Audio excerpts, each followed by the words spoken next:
Tá ótimo. Bom, queria agradecer mais uma vez aí, né, vocês estarem aqui hoje, fazendo parte disso. A gente só tem esse grupo porque vocês fazem parte, né? Então vamos lá. Hoje a gente vai falar um pouquinho sobre personagens na visão da Margaret Atwood. Eu preciso dizer que eu não sou o maior expert em conduzir as coisas de uma forma estruturadinha, igual o Pedro e a Marina fazem. Eu sou um pouco mais freestyle, um pouco mais caótico. Eu até tentei fazer umas anotações aqui, pai e tal, mas acabou que foi muito improdutivo. Ou eu anotava, ou eu prestava atenção nas aulas, né, no que ela estava dizendo. E aí eu achei melhor eu trazer algum conteúdo que eu entendi do que trazer isso de uma forma realmente estruturada sem ter entendido nada. Então, vamos lá, né? A gente começa falando sobre como trazer os personagens à vida através de detalhes. A Margaret começa falando que, como um escritor, a gente tem que, às vezes, escrever o nosso personagem através de como o mundo afeta o nosso personagem, né? Ela diz que os eventos que envolvem o nosso personagem e o nosso personagem são coisas inseparáveis, porque uma pessoa é aquilo que acontece com ela. E a gente, às vezes, cria uma certa distinção entre personagens e os eventos, porque a gente está muito acostumado com uma visão mais do cinema, que a gente tem atores personificando as ideias desses personagens, mas em livros são os personagens interagindo com eventos o tempo todo. Isso nas palavras da própria Margaret. Então ela diz que o nosso trabalho como escritor é a gente definir como é que os nossos personagens vão interagir com o mundo, vão interagir com outros personagens, como é que eles vão reagir a momentos, e a gente tem que fazer isso através da observação, né? Ela diz que a gente tem que observar o mundo e os personagens reais, né? Ou seja, as pessoas que estão no mundo, para ver como é que elas reagem a eventos históricos, se elas têm animais, né, como é que isso ilumina os personagens, né? Como é que isso ilumina as pessoas, como é que os eventos ao nosso redor trazem esses detalhes dessas pessoas à tona. Então, se eu fosse resumir a lição que ela traz ações e reações revelam o seu personagem. Mas detalhes fazem com que o seu personagem consiga ter ainda mais representatividade dentro de uma história. E aí eu queria saber o que vocês acham disso, vocês acham que o que ela falou faz sentido, como é que vocês entendem esse trazer os detalhes dos personagens à tona, se eventos e personagens são coisas separadas. Eu queria trazer discussão para vocês.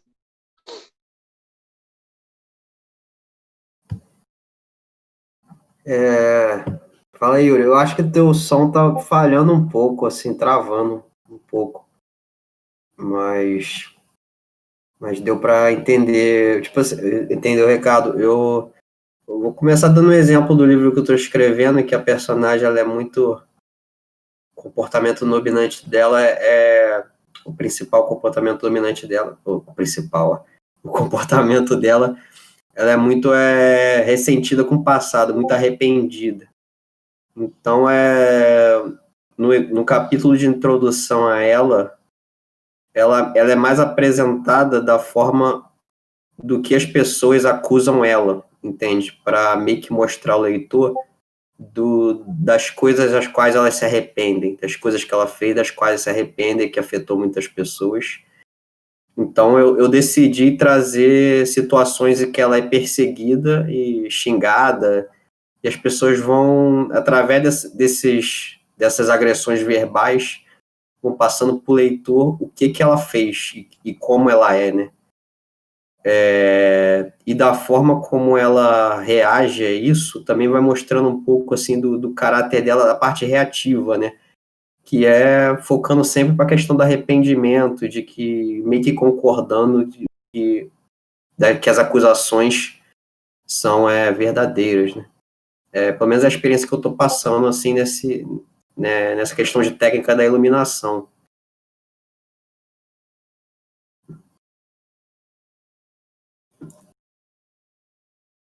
Alguém tá falando aqui no chat, estão me ouvindo? Eu tô te ouvindo, cara. Eu tô mais silencioso hoje porque eu quero ver vocês falarem aí. Tá, beleza. Então, o que eu tinha que falar é isso. Pelo menos o que eu estou experimentando no momento é essa situação que eu forjei para que os outros personagens que não necessariamente personagens que têm nome ou coisa do tipo, mas as situações vão dando acusações para o personagem para iluminar essa questão do caráter dela machucado pelo arrependimento, pelo remorso, e a forma como ela responde é meio que concordando com as acusações, claro que fugindo da perseguição, mas não reagindo de forma como se ela tivesse certa, mas sim como se ela tivesse errada. Tipo, ela está sendo julgada e ela concorda com o veredito, e isso vai afundando ela na questão do remorso, do arrependimento. É a visão que eu estou tendo no momento, né?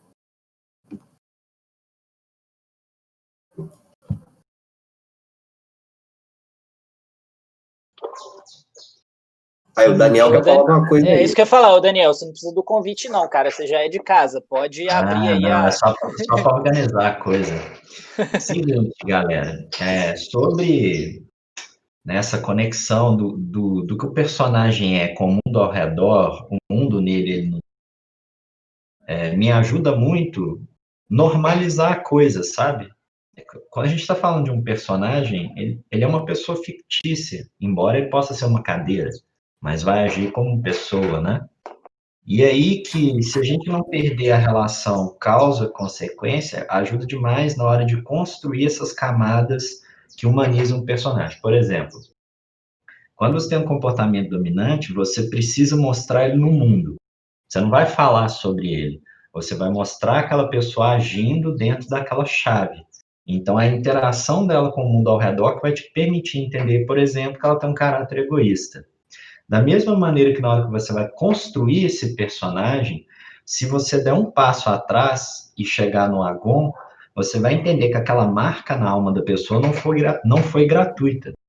E se aquela marca na alma não foi gratuita, talvez você tenha que pensar num fantasma do passado, né? Porque o que causou aquela marca na alma que vai se expressar de maneira de um comportamento dominante, não é? Então, fazer esse dominó de causa e consequência na psique do personagem ajuda a gente chegar de um espectro ao outro, tipo, você entende que tem um personagem egoísta, e aí, ok, então vou pensar em situações de interação com o mundo que eu demonstro que esse personagem só pensa nele mesmo.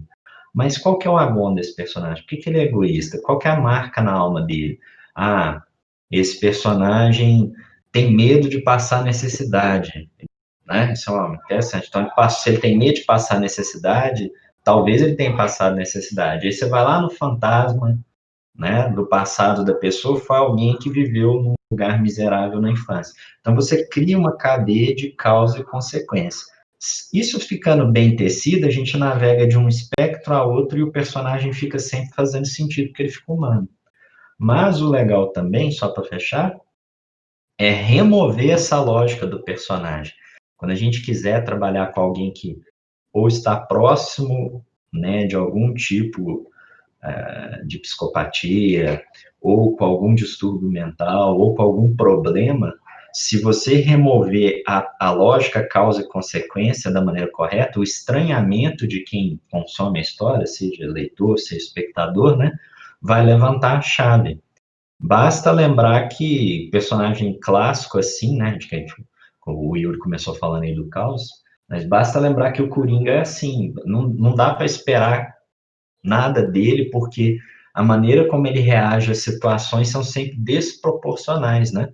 Então, alguém pergunta para ele bom dia, ele pode dar $1 milhão para a pessoa ou resolver enfiar um lápis pela orelha dela. Não se sabe, né? Porque ele é desprovido dessa corrente de causa e consequência aí.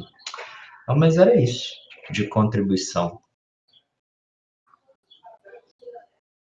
Se alguém quiser comentar, fica à vontade, tá? Eu ia falar. Eu estava pensando justamente nisso que você falou agora, porque eu estava escrevendo esse capítulo hoje, a questão de trazer o fantasma do passado. No meu caso, eu estava utilizando como a personagem está sendo perseguida, ela passa por lugares em que no passado aqueles lugares aconteceram coisas boas com ela, coisa do tipo. E eu vou gerando meio que uma comparação de como ela está agora, como ela tá agora, né, sendo perseguida, e como ela era antes, e por que ela fez o que ela fez. Vou chegando lá devagar.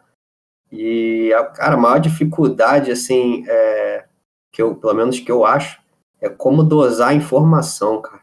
É assim, será que estou mostrando muito ou mostrando pouco? Será que tem que ser uma vez a cada 2 parágrafos, entende? Porque eu gosto de jogar muita informação. Só que eu também não gosto de fazer trechos muito longos explicando o passado. Então eu tento intercalar, entende? Mas eu acho muito maneiro essa discussão.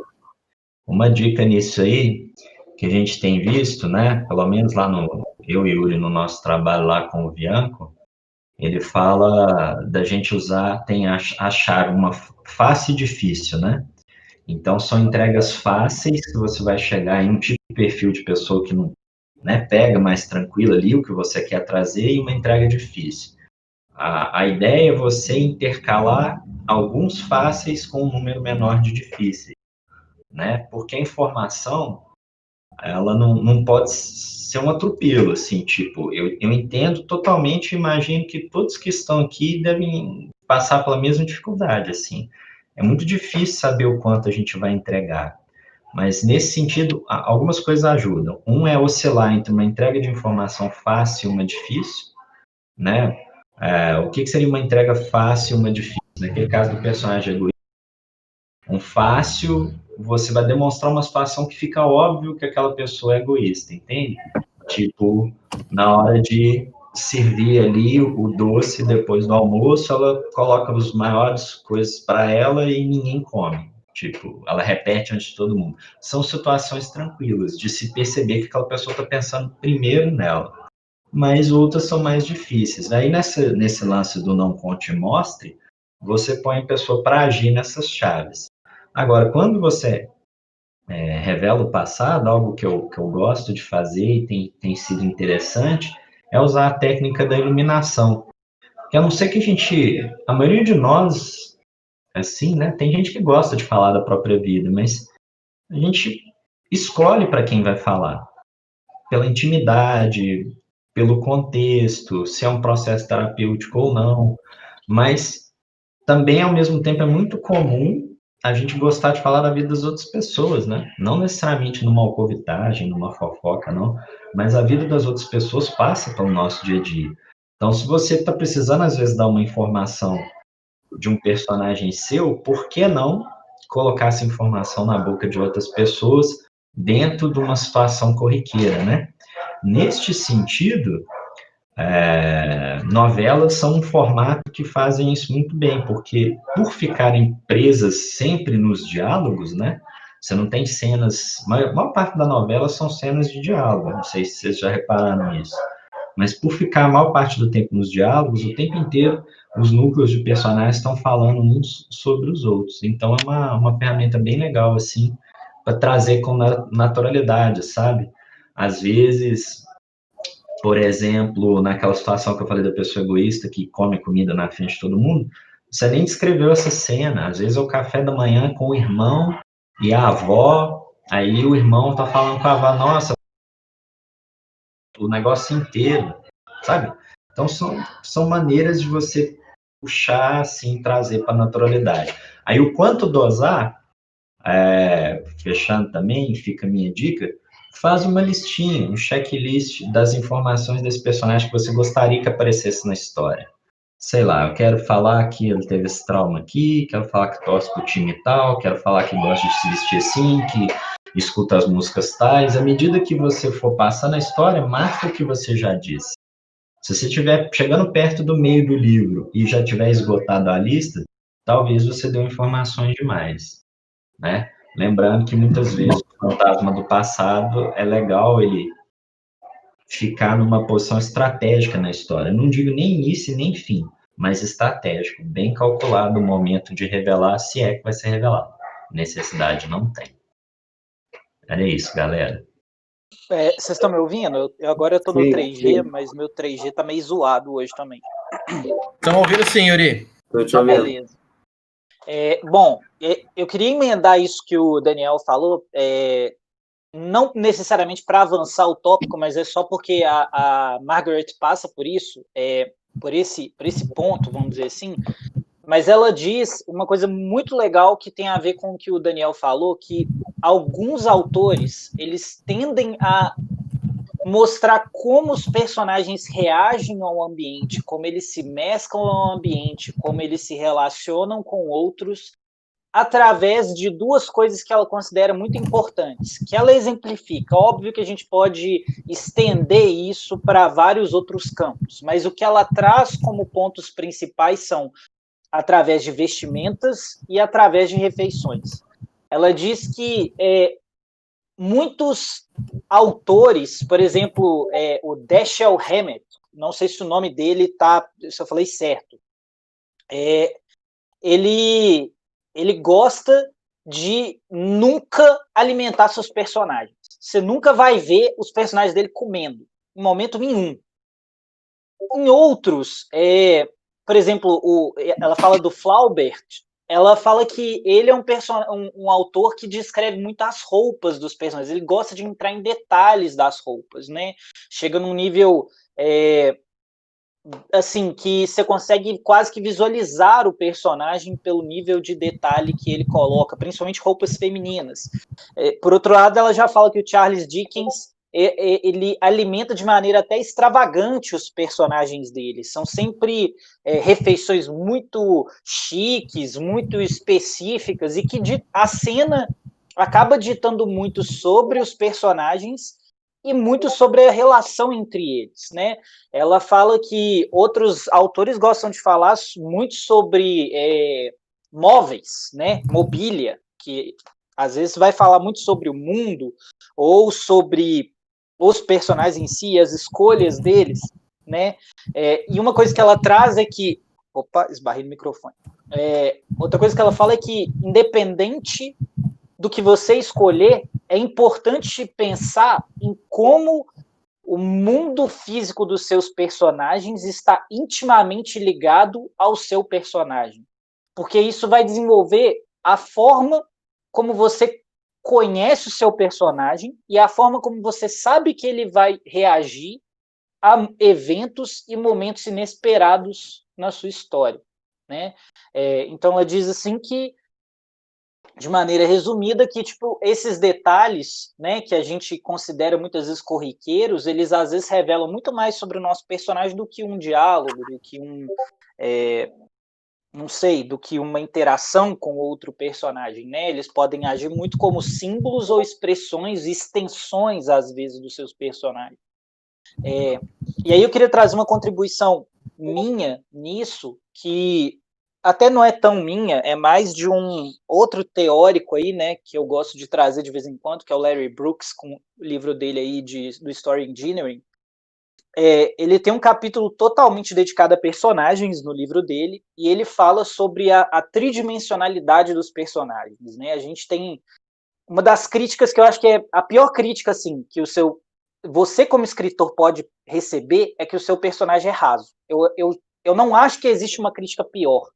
Por pior que a sua história seja, se o seu personagem for bom, as pessoas se conectam com a história. Vai ter gente que vai estar ali para defender com unhas e dentes a sua história porque se conectou com o personagem. Mas se você tiver um personagem fraco numa história incrível, você não consegue carregar o leitor nem por 25% do seu enredo. Porque se o personagem for fraco, a gente nos conecta. A gente lê sobre pessoas, a gente não lê sobre coisas. Então, eu acho que é importante a gente ter essa noção da tridimensionalidade, né, e como alcançar ela. Eu acho que esses detalhes que a Margaret traz, eles são importantes para dar uma sensação de, talvez, verossimilhança, um pouco mais de profundidade, né, estabelecer uma conexão de mundo e personagem, mas eu ainda sinto que a gente tem que atacar a questão de uma forma mais prática mesmo, com mais praxis, né? A gente definir as camadas do nosso personagem. O Larry Brooks gosta de falar que as camadas são 3. A primeira dimensão é aquela da aparência. É aquela que, qual intenção meu personagem às vezes parece transmitir. É como as pessoas enxergam ele, não exatamente como ele se enxerga, né? Um exemplo que ele traz é de um cara que tem cara de bad boy, que é apaixonado com um carro que ele tem ali, que é um Corvette antigo, todo conservado, e fuma um cigarro, e às vezes ele está transmitindo aquela ideia de meio fora da lei, meio rebelde, e é como as pessoas vão enxergar ele.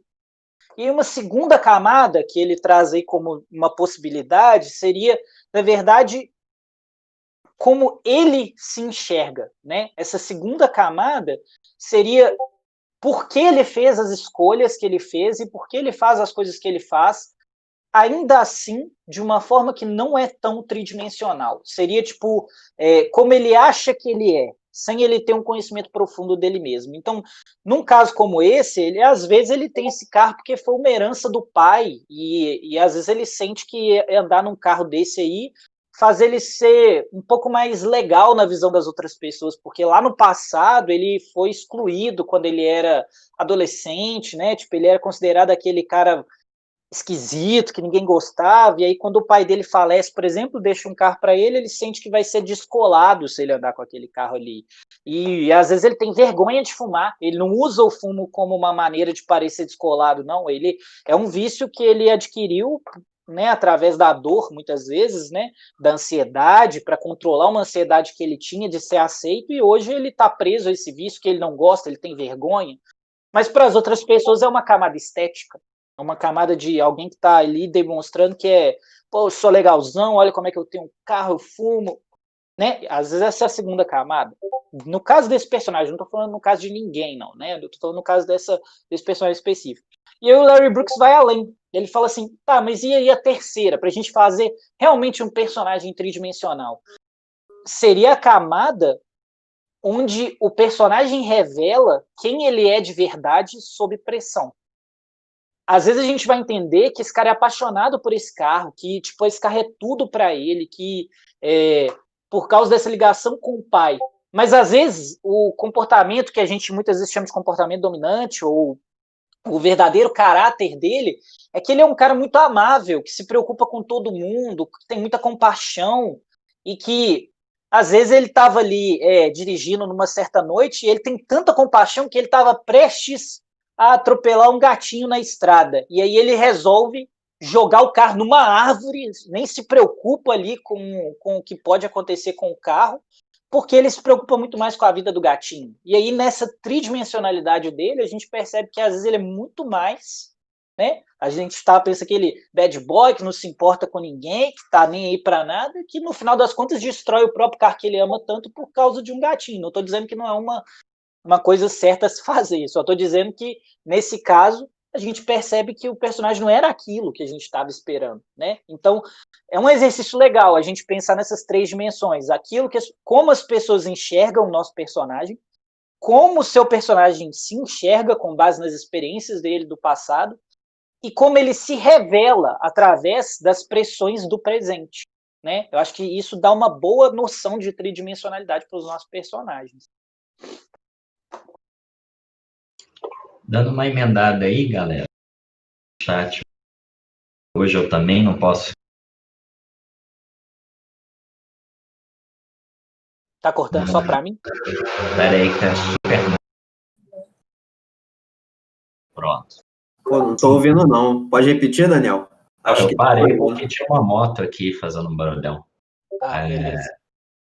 Primeira coisa muito massa, Yuri, né, o esquema aí das 3 camadas, bem interessante, né? Você para o mundo, você para você e você.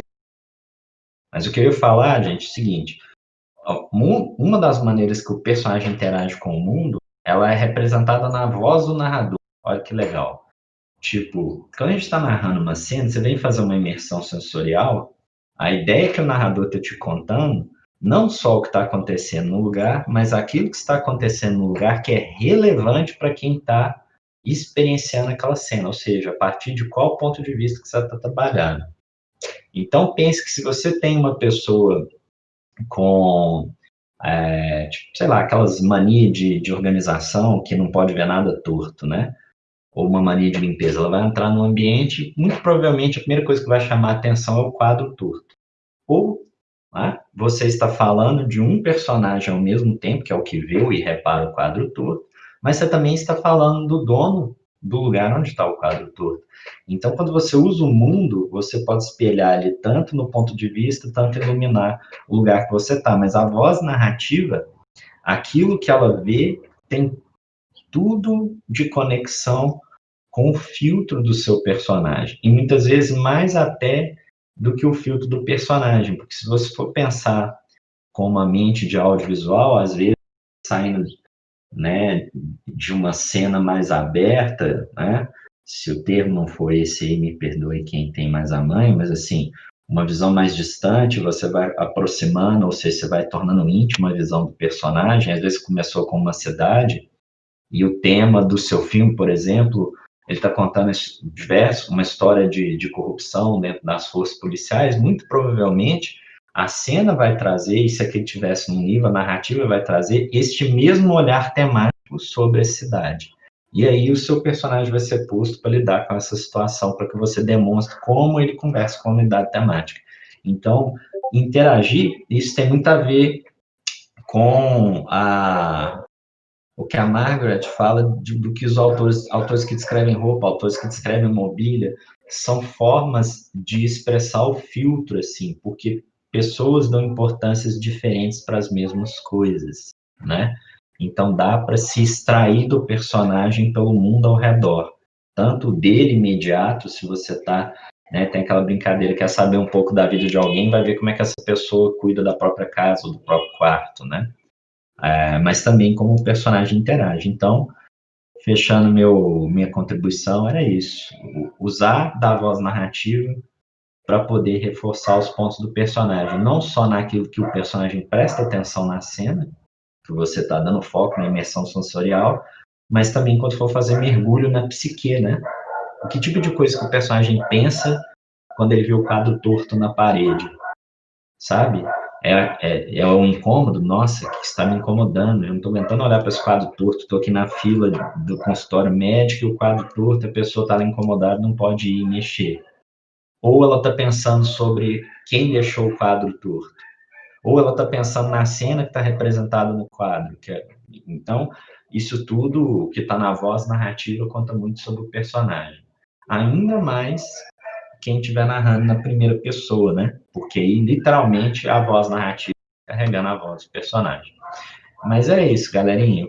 Vou indo-me. Espero que o resto do encontro seja ótimo. Um abraço para todos. Valeu. Valeu, Daniel. Muito obrigado pela contribuição aí, velho. Valeu, Daniel. Um abraço. Falou, Daniel. Você fala muito bonito, cara. Valeu, Daniel. Tem que ir mais vezes, hein? Valeu, galera. Valeu. Posso emendar aqui, então? Mas é claro. Eu acho que tem um pouco até a ver com o que o Daniel estava falando, mas você comentou que a Margaret fala sobre como na literatura a gente não tem várias outras ferramentas que, por exemplo, um filme vai ter para mostrar esse personagem, tipo a interpretação de um ator, um figurino, e várias outras coisas, e como trazer esse mundo ao redor dele para falar disso. E uma coisa que me passou pela cabeça, não é algo, eu tô refletindo sobre isso agora, assim, não é nem algo que eu faço nem nada, mas que, diferente de quando você está fazendo um filme, por exemplo, quando a gente está escrevendo, a gente está fazendo isso via de regra sozinho, né? Então, de certa forma, a gente tá no papel do roteirista de um filme, mas a gente tá no papel do diretor de fotografia, do figurinista, do diretor de arte e do editor de som, enfim, de todos os papéis que existem para se contar aquela história. E talvez um exercício que possa ser interessante nesse sentido é tentar em determinado momento, botar o chapéu de cada um desses profissionais, digamos assim, e olhar para sua história com esses pontos de vista. Então, por exemplo, se propor em determinado momento a ser o figurinista do seu livro e olhar para ele exclusivamente pensando em como que essas pessoas estão se vestindo, o que essas roupas podem falar sobre esses personagens. E talvez em um outro momento você olhar para o seu livro como um editor de som e pensar, tipo, que sons que envolvem esse universo, sei lá, quando esse personagem está na casa dele, que tipo de sons que compõem esse ambiente, e às vezes que tipo de som pode falar alguma coisa sobre esse personagem, sobre esse lugar onde ele mora, etc. E trocando esse chapéu, assim. Eu nunca fiz isso, na verdade, é uma reflexão que me veio agora, mas que pode ser interessante de se fazer, assim. E até talvez trazer olhares que nem podem existir num filme, não tô pensando nem só num filme, mas às vezes, sei lá, num filme você nunca vai ter alguém que tá preocupado com os cheiros, assim, mas seria uma outra coisa para você talvez olhar, que tipo de cheiros que eu poderia estar preocupado, e olhar para sua história e para os seus personagens, exclusivamente pensando, tá, que tipo de cheiro esse personagem tem, que tipo de cheiro o quarto dele tem, que texturas que eu poderia estar falando, tipo, até coisas que não fazem parte de um filme, né? Eu fiz o paralelo com o filme porque foi um pouquinho o que você puxou e um pouco o meu universo, é o que eu faço quando eu venho aqui, eu sempre fico fazendo esses paralelos. A gente adora. Mas é que no cinema é muito claro como cada um tem a sua função ali, e você tem aquele cara que a única coisa que ele tá fazendo no filme é preocupado em como as pessoas se vestem. E como, né, preocupado conceitualmente em como as pessoas se vestem e como que aquelas roupas estão falando sobre quem aquelas pessoas são. E todas as outras coisas. E se a gente, quando tá escrevendo um livro, tá fazendo isso sozinho, sem mais ninguém pra tá se preocupando em como as pessoas se vestem, por exemplo, talvez seja interessante em algum momento você fazer isso. E você se preocupar só com isso, naquele momento fazer esse exercício, olhar com esses vieses, assim. Não sei, me veio essa reflexão e me pareceu um exercício interessante para se fazer. Pô, o que eu faço é algo parecido com o que você disse, mas não assumindo tantas funções, né? Eu acho super válido. Mas o que eu tento fazer é interpretar cada personagem a cada vez que eu reviso um capítulo, entende? Primeiro eu leio, por exemplo, tem 2 personagens interagindo e vamos dizer que tem uma relação de conflito entre eles. Eu escrevo o capítulo, daquela maneira que eu acho que no final das contas vai ser bem meio caminho entre os 2 personagens. Depois eu deixo o texto descansar um dia ou 2, aí eu volto pela ótica de um dos personagens, mas aí eu vou ter revisado o passado do personagem, o que eu quero para o caráter dele, quais são as cicatrizes dele, se for um personagem mais profundo. Aí depois, faço as mudanças. Sempre tem mudança para fazer nos detalhes. Como tem muita informação do passado que eu quero passar, tem sempre algo do passado que eu posso evocar já para revelar para o leitor. Aí descansa de novo. Aí vou fazendo outro capítulo. Aí depois eu volto àquele capítulo. Antes eu reviso o outro personagem, quem ele é. Opa, releio tudo do personagem. Beleza, já sei quem ele é, vou fingir que sou ele. Aí eu leio o capítulo todo e faço mudanças também de como esse personagem reagiria. Ele reagiria assim, seria um antagonista, ele é cruel, pô, por que ele tá sendo bonzinho, entende? Então, aí eu dou essa revisão aí, meio que aos moldes que você falou, mas é mais do ponto de vista do personagem, né? Mas aí no final, talvez eu encarne outras funções, como você sugeriu aí. Acho bem legal o que você falou, cara. Eu acho que... Eu falei, eu nunca fiz isso, é uma reflexão que me veio agora, mas eu acho que é uma coisa talvez não para fazer cena a cena, porque isso seria meio insano. Oneroso, né? Exatamente, mas talvez pensar, não sei se no momento de revisão, no momento inicial, mas pensar de forma macro, assim mesmo, tipo, o que eu poderia trazer para minha história, pensando mais tipo, nas roupas, nos cheiros, na luz, nos móveis, sei lá.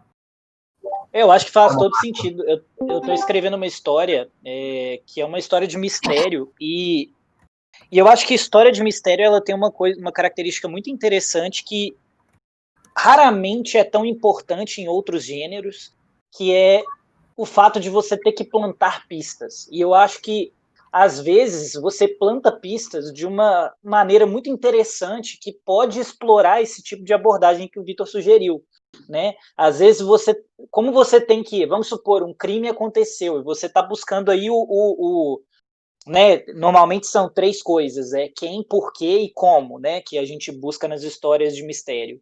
E às vezes você vai precisar de cheiros, você vai precisar de sons que vão ajudar a fazer com que essas pistas sejam reveladas, né, pela história. E às vezes você vai querer, por exemplo, transmitir que um personagem tem uma certa aura de inocente. E como é que você pode conseguir isso? Você pode conseguir isso tendo realmente uma visão multidisciplinar, como o Vitor disse, né?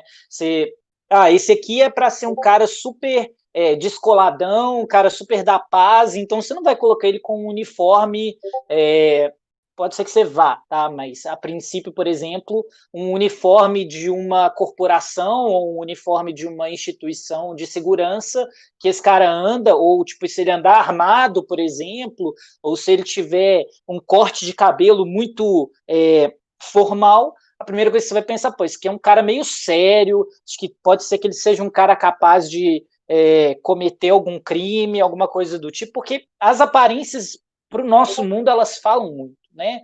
E às vezes, por exemplo, você vai entrar no escritório desse personagem, ele vai ter tudo meticulosamente organizado, com um cheiro de eucalipto, e aí você já começa a pensar numa pessoa talvez fria, talvez calculista, que poderia ser capaz de cometer aquele crime, né, que você está lá escrevendo na sua história. Ou não, ou isso é um red herring, né, tipo, uma pista falsa que você está plantando para causar uma impressão no seu leitor, porque você está jogando a favor de você com esse estereótipo, né? Porque a primeira reação seria desconfiar dessa pessoa, né? Então, como você já sabe que vai haver essa desconfiança, porque, como a gente falou, os personagens acabam sendo nuances do ambiente, e o ambiente acaba sendo nuances dos personagens e a forma como eles interagem com o mundo, você acaba jogando com isso a seu favor, você planta essas pistas a seu favor, né? Os cheiros, os sons, o figurino, os móveis, os animais de estimação, né? Às vezes o cara tem um tigre de estimação, só puta merda, um cara para ter um tigre de estimação, ele não é um cara muito normal, né? E aí o outro ali tem um peixinho beta, você vai achar que aquele não, esse é um cara mais pacífico e tal. Não, no final das contas o cara que matou foi o do peixinho beta, por exemplo. Né? Então é legal você usar essas coisas ao seu favor, independente do gênero que você está escrevendo, mas com certeza alguns gêneros vão conseguir tirar até muito mais proveito se você se atentar a esses detalhes que descrevem os personagens, né? Que se refletem nos personagens.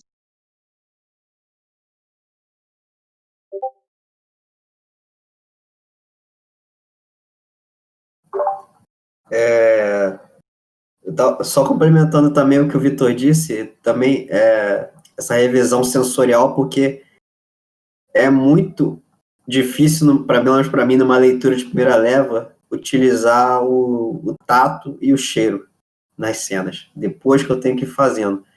E, Faglari, eu concordo contigo, principalmente como é que se faz para dar pistas de maneira marcante, porque também não adianta nada a gente dar pistas, tipo um plot twist, ou no caso aí da revelação do assassino, coisa do tipo, e tipo assim, se perder na mente do leitor. Tipo assim, tu deu todas as pistas várias vezes, mas tipo assim, chegar na hora, o plot twist não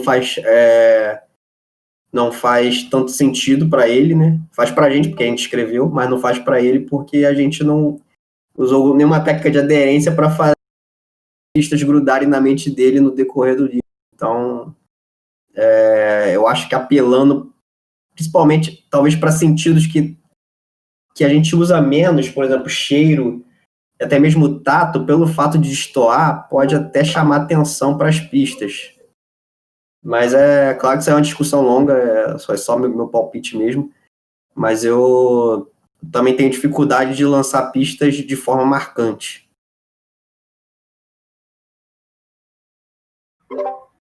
Eu tô pensando aqui também sem nenhum embasamento técnico sobre essa sua questão de pistas, assim. Tô refletindo agora e pensando na minha relação consumindo história, seja em filmes, livros, jogos, sobre esse tipo de coisa de pista. E eu tenho a impressão que isso esbarra no tema desse encontro, inclusive, porque sempre que tem tipo, uma interação do personagem com alguma coisa, isso traz uma atenção maior para essa coisa. Eu tenho essa sensação, assim. Tanto que é tipo você pensar naqueles jogos mais antigos que não tinham resolução suficiente para tipo, todos os objetos serem bem representados, e aí, tipo, claramente as coisas que eram pistas e que você podia interagir tinham mais detalhes do que o resto do cenário, assim, sabe? Porque eram coisas que você interage, assim, né? Então, eu tenho a impressão de que uma pista que o seu personagem interagiu, ou que, enfim, algum personagem relevante interagiu de alguma forma, vão ficar na mente do leitor com mais facilidade do que algo que se passou batido, assim, que estava no meio da descrição de um ambiente, por exemplo, mas que ele não chegou a interagir com aquilo. Eu acho que tudo que é peculiar também, né, Vitor? Vamos supor, você está num ambiente que é uma biblioteca e o que você espera numa biblioteca? Livros, papéis, material de escritório, talvez, lâmpadas, mas de repente o cara vê uma espada ali no meio. É óbvio que a atenção vai ficar gravada na mente do leitor na hora que ele estiver vendo por que caralhos, vocês não desculpem o palavreado, né? Mas por que caralhos tinha uma espada na biblioteca? Vai ser a primeira coisa que vai vir na cabeça dele, né? Dependendo do tipo de história que você estiver contando. Ou às vezes você está lá numa fazenda e o cara está lá, né, investigando a fazenda porque aconteceu coisa X, Y ou Z, e o cara ali se depara com uma, não sei, vou chutar aqui agora, uma corrente de veículo. Pô, é uma coisa um pouco fora, mas ainda assim se encaixa num contexto da fazenda. Pô, pode ter sido um trator, pode ter sido uma moto, pode ter sido alguma coisa. Então, desde que essas pistas estejam, né, esses pontos estejam relevantes dentro do cenário, é bem possível que isso fique gravado na memória do leitor. Uma outra coisa que é importante colocar, só para a gente não fugir muito, né, e finalizar essa parte aí dessa questão das pistas, porque o tema é um pouco para o lado mais dos personagens, é que muitas vezes você vai querer até chamar a atenção do seu leitor para uma coisa que não é exatamente a pista original, né? Como eu disse, naquele outro pedaço, o famoso red herring, né? Às vezes você vai colocar ali, tipo, que o cara tá descrevendo um ambiente, de repente tem uma espada no meio da biblioteca, mas você descreve no meio disso tudo também que tinha não sei, uma cartola e um pedaço de pano e talvez uma caneca. De todas essas 4 coisas, você com certeza vai se lembrar do pedaço de pano, da cartola e da espada. E provavelmente você não vai se lembrar da caneca. E às vezes essas 3 coisas, que foram as que chamaram a atenção, que propositalmente você pôs ali para distrair o seu leitor, para ele não ficar preso à caneca, às vezes eles vão falar assim, pô, tem alguma coisa a ver com essas 3 coisas. E às vezes lá na frente isso se paga de uma forma que você fala assim, porra, não serviu para nada essa espada, esse chapéu, né, esse pedaço de pano, era uma bobeira. Mas você esqueceu que tinha uma caneca junto, que eu apresentei para você no meio das pistas, só que eu distraí sua atenção para outras coisas que são mais relevantes, são mais esquisitas naquele ambiente, né? Então, assim, né, só complementando essa questão de que isso é um trabalho que é difícil de ser feito, mas tem muitas técnicas que podem ser feitas para ajudar nessa coisa, nessa questão aí das pistas e dos censos, né, e tudo mais. Eu vou dar uma acelerada aqui numa outra parte, só para a gente finalizar esse momento inicial, né, que é o do como trazer os personagens à vida através de detalhes, né? É só uma última coisa que a Margaret fala sobre isso, que ela tem um método até muito interessante, que para mim não funcionaria, mas para ela funciona, que ela monta uma tabela E nessa tabela, nas colunas, ela coloca os anos, e nas linhas, ela coloca os meses. E, curiosamente, ela, além de colocar os meses, ela também coloca o signo daquela época do ano. Capricórnio, Aquário, né, Peixes e por aí vai, dividindo essas linhas da esquerda, né? Tipo, marcos de onde começa e onde termina cada signo, né, astrológico. E por que ela faz isso? Porque se é uma história que se passa ao longo do tempo, e ela sabe, por exemplo, a data de aniversário, a data de nascimento de certos personagens, ela vai marcar ali, né, na interseção entre o ano / mês, que aquele personagem nasceu no dia tal, ou que tal evento histórico aconteceu dia tal, porque ela consegue perceber dessa forma, ela consegue estabelecer dessa forma uma relação entre mundo, os eventos do mundo, os personagens, eventos dos personagens e o que pode ou não ser relevante para a história. A parte dos signos é porque ela gosta de signo, ela acha que a astrologia pode trazer para ela até detalhes adicionais de como o personagem dela funciona, né, características, né, astrológicas. Ah, fulano é de tal, eu não entendo nada de astrologia, então fulano de tal é de peixes e ele é muito sonhador. Já fulano é de leão e ele é muito orgulhoso. Sei lá, cara, tô inventando isso aqui on the fly, nem sei como funciona signos. Mas ela traz essa teoria de como fazer isso, e aí ela monta essa tabelinha, o que é muito interessante, mas não significa que vai funcionar para todo mundo. E, além disso, ela faz uma série de perguntas, né, que ajudam a estabelecer melhor como é o seu personagem. E algumas das perguntas são para você, porque muitas vezes você tem dificuldade em estabelecer quem exatamente é o seu personagem. Você conhece, tem um fio ali de como ele é, mas você precisa entrar na cabeça dele, você precisa viver como aquele personagem. Então ela sente que esse questionário ajuda nisso, né? Então algumas das perguntas são: qual que é o gênero naquele momento, ou como que ele performa os papéis de gênero, qual que é a data de aniversário, quantos anos ele tem no começo da história, como que ele se parece, qual que é a disposição dele geral, ele é uma pessoa mal-humorada, uma pessoa bem-humorada, onde que ele vive, o que ele gosta de comer, como é que se veste, ele veste para, né, ficar se mostrando para outras pessoas, ou ele é uma pessoa mais discreta, ele parece se vestir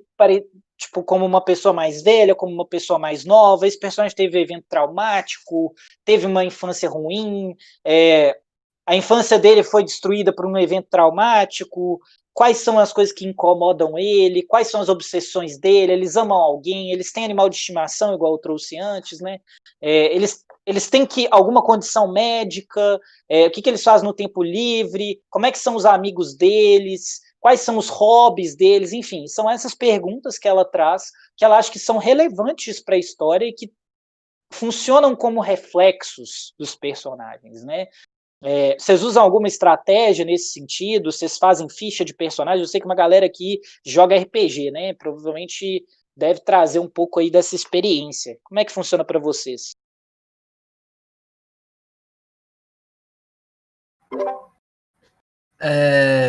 Eu gosto de fazer umas fichas assim, mas nem tanto na pegada de RPG. A Ju, eu acho que ela tem um puto estudo sobre isso. É que ela não tá aqui, mas ela tem um puto estudo sobre usar conceitos de RPG para construção de personagem. Que daria para às vezes conversar com ela em alguns outros momentos sobre isso. Mas eu gosto de fazer algum tipo de ficha de personagem, trazer de forma que você consiga trazer tipo, características positivas, tipo, negativas e tudo mais, numa meio que fora de alguma cena específica, porque às vezes no decorrer da escrita da cena você acaba indo no fluxo que ela te leva e fica muito fácil você, por exemplo, ignorar alguma característica que o personagem pode ter que dificultaria aquela cena e que tornaria ela mais interessante e coisas do tipo. Então, tipo, essas coisas de levantar de forma um pouco mais genérica características positivas, negativas, trazer uma história pregressa que levou essas características num formato de ficha de personagem, eu acho interessante. E aí essa coisa da astrologia que você estava comentando, ela de certa forma pode trazer essas coisas um pouquinho prontas, assim, né? Uns certos arquétipos de características boas e ruins, coisas que você precisa aprender e desenvolver ao longo da sua vida, que é basicamente sobre isso que a astrologia fala muito, né? Trazer tipo, uns arquétipos de características positivas e negativas, forças e fraquezas, e coisas que você tem que superar e que você tem que se preocupar com elas. Por isso que eu acho que às vezes tem uma coisa interessante para a astrologia trazer. Mas que é o que você falou, não precisa ser astrologia, você pode trazer isso através de história pregressa, através de características que você resolveu que o seu personagem vai ter porque ia ser legal, sei lá. Mas eu gosto, particularmente, de fazer esse tipo de ficha. Com certeza tem até outros sistemas, né? Tem o sistema de 16 personalidades, por exemplo, do MBTI, que é uma outra maneira de enxergar as pessoas em divisões, né? Às vezes isso também pode te ajudar a criar coisas, né? Acho que modelos são infinitos, né? Sim. Pô, o que eu também vim do RPG, mas eu não sou muito fã das fichas especificamente. Eu defino a raça, nacionalidades, algumas habilidades ou profissões que os personagens têm, mas eu não defino isso antes de fazer o outline da história.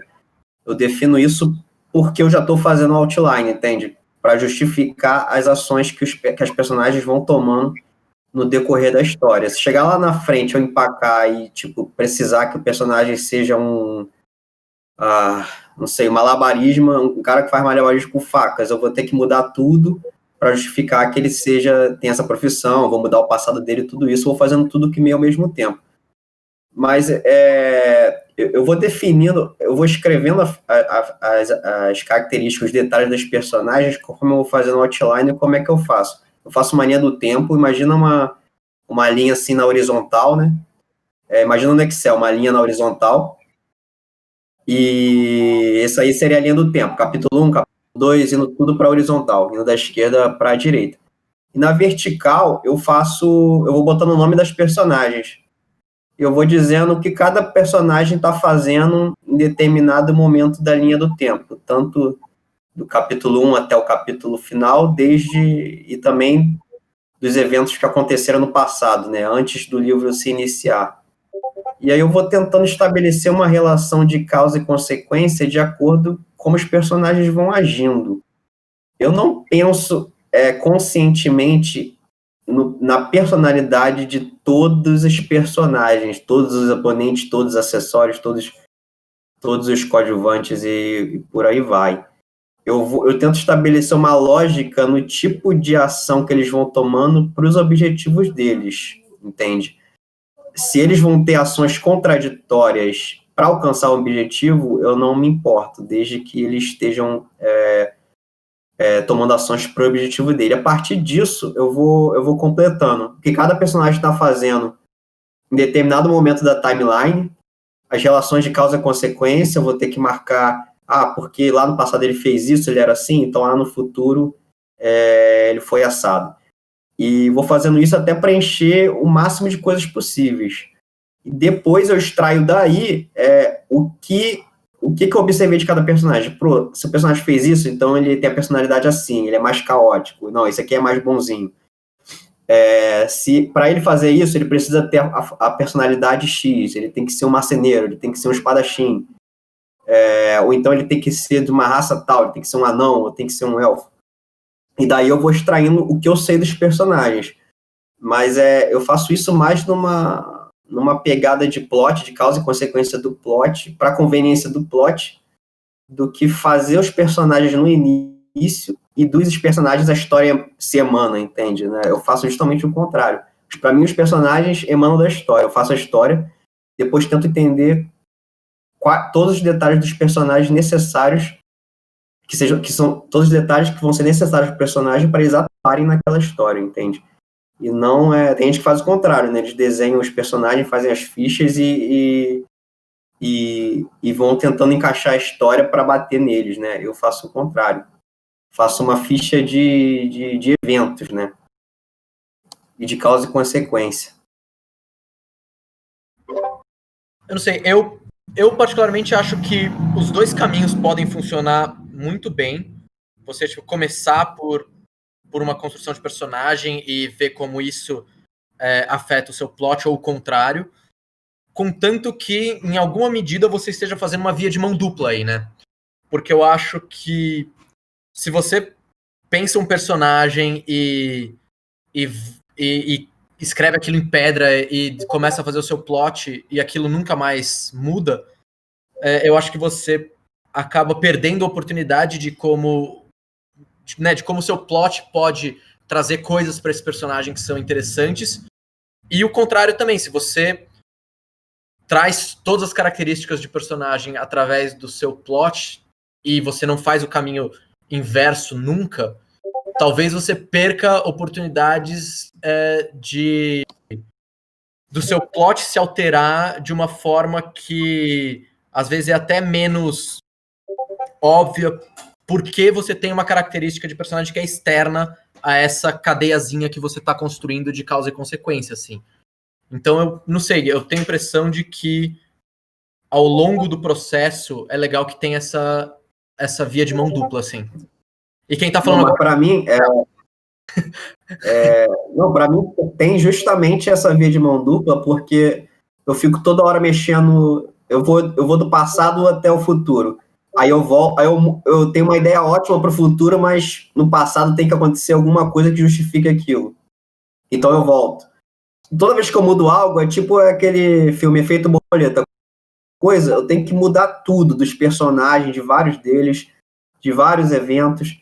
Então essa via de mão dupla ela é muito, muito intensa. São meses assim muito intensos que eu não posso esquecer nenhum detalhe. Eu tenho que voltar toda hora para o passado, presente. Fico viajando no tempo, fazendo a relação de causa e consequência. E com isso aquele panorama da rede de personagens, né, de quem eles são e os objetivos, vai se alterando para fazer mais sentido também. Então tem essa matriz temporal de causa e consequência e tem uma lista de detalhes dos personagens que ficam se comunicando entre si e mudando toda hora também, né? Aí quando eu parto para a escrita também, acontecem mais mudanças, mas são mudanças mais suaves.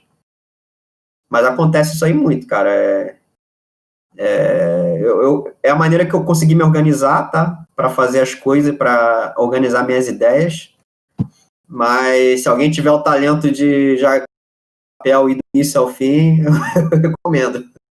Porque é a maneira como eu consegui lidar com as informações dos personagens, mas elas emanam dos eventos que eu considero necessários para a história fluir, entende?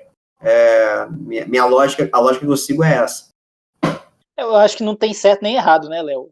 Como eu já não tem, defendia, eu até defendi aqui uma vez, né, que toda história nasce ou de plot ou de personagem, independente se ela começou como uma impressão, uma citação, uma música, uma cena, né, mas ela só vira história mesmo quando ela parte de uma das duas. E tem autores que vão tecer suas histórias, né, emanar suas histórias muito mais de plot do que de personagem, e tá tudo bem. Não tem nada errado nisso, né? Você vai ter um personagem que ele tem as características ali e ele tá ali para cumprir uma função no enredo que você quer contar. Não tem nada de errado nisso, né? E a mesma coisa o contrário. Às vezes você quer fazer um estudo ali de personagem e o plot é meramente um acessório para contar a história que você quer, né? Destrinchar em cima dos personagens. Eu lembro eu esqueci o nome dele agora, eu vou pesquisar enquanto eu falo, mas quando eu estava assistindo True Detective, não sei se vocês já assistiram, mas quem não teve a oportunidade, veja, é uma série muito boa, né? O Nick Pizzolatto, que é o criador dela, como é que eu esqueci esse nome, eu falo dele direto, mas ele deu uma entrevista muito legal uma vez falando que a história de True Detective nasceu como dois personagens dentro de um carro conversando sobre uma visão nihilista do mundo, uma visão pessimista do mundo, uma visão desencorajada, desanimadora do mundo e trocando figurinhas sobre coisas filosóficas. E aí ele fala, tem uma fala dele que eu não vou conseguir cotar verbatim, né, não vou conseguir cotar na íntegra, mas ele fala alguma coisa no sentido assim, que ele jamais ia conseguir vender uma história sobre dois personagens batendo papo dentro de um carro. Então o que ele precisou fazer foi encontrar um enredo que conseguisse costurar os motivos pelos quais esses personagens iam debater as ideias que ele queria debater, né, as premissas que ele queria trazer, as conexões filosóficas, as ideias que ele queria emanar do enredo dele. Então, ele faz mais ou menos o contrário do que o Léo fez, né? Do que o Léo faz. Ele encontrou um enredo ali que se encaixava no que ele precisava para poder trazer as ideias que ele queria trazer. E, mais uma vez, tem nada errado nisso. Ele tem personagens muito incríveis no enredo que, curiosamente, também ficou muito bom, ficou muito envolvente, não é nada assim absolutamente inovador, mas como a gente se apega aos personagens, a gente se importa com os personagens, a história ganha força, né? E o contrário também acontece, né? Às vezes você tem uma história muito potente, você tem personagens que são bons, não são às vezes personagens que são quase vivos, mas a sua história é tão interessante e os seus personagens são tão legais que você também consegue prender as pessoas. É muito difícil você encontrar uma história que é profunda nas duas camadas, né? Tipo, é uma coisa que levaria, além de muito tempo, muita técnica, muita experiência, muita sabedoria na execução, né? Então é uma coisa muito difícil de estabelecer mesmo, de fazer acontecer. E só para fechar essa primeira parte, né, sobre as coisas que a Margaret fala dos personagens e os detalhes, né, para a gente entrar na próxima, ela fala que se a gente está escrevendo a história de um ponto de vista que a gente não está habituado, né, e às vezes vai ser vou estar escrevendo a história do ponto de vista de um idoso, vou estar escrevendo a história do ponto de vista de uma pessoa de outro gênero, vou estar escrevendo a história do ponto de vista de uma criança, enfim, de algum ponto de vista que você não está acostumado, e a gente aqui resvala um pouco naquela questão, né, de representatividade. Eu tô ouvindo, cara, tô ouvindo. Normal, cara. Tô ouvindo bem. Tenta sair, entrar de... Alguém fala para ele, né? Tentar sair, entrar de novo, porque às vezes acontece isso. Ele levou a sério. Entrou e saiu 1000 vezes. Né? Eu esqueci onde eu parei. Ah, tá. Então, que a gente resvala um pouco naquela questão da representatividade, da verossimilhança em relação ao mundo, né? E o cuidado que a gente tem que ter ao escrever sobre personagens sensíveis, mas ela fala que toda vez que você estiver escrevendo sobre um ponto de vista do qual você não tem propriedade para falar, é importante que essa história, esse enredo, essa narrativa, passe pela avaliação de uma pessoa com experiência, uma pessoa que tenha talvez uma vivência naquilo que você está falando, né? O exemplo que ela dá é que quando ela sempre escreveu personagem feminino e questionaram para ela por que ela sempre escrevia mulher, e ela falou que nunca era uma resposta aceitável para as pessoas, que era por preguiça. E aí ela decide escrever Oryx e Crackle, que eu acho que é o nome do livro, não sei como está traduzido no português, mas é Oryx and Crackle. Ela escreve essa história do ponto de vista de um homem. E quando ela faz isso, ela passou o livro, né, um homem jovem que é escritor e ele tem alguns problemas de disciplina, de compromisso, e ela passou esse livro pelo crivo de uma pessoa que tinha esse perfil. E que ela se sentiu muito mais confiante e ela percebeu que ela tinha cometido alguns erros no rascunho inicial, porque ela não tinha essa vivência, né? E que com essa leitura desse cara, ela se sentiu mais apta a descrever a história do ponto de vista de um personagem que ela não estava habituada, né?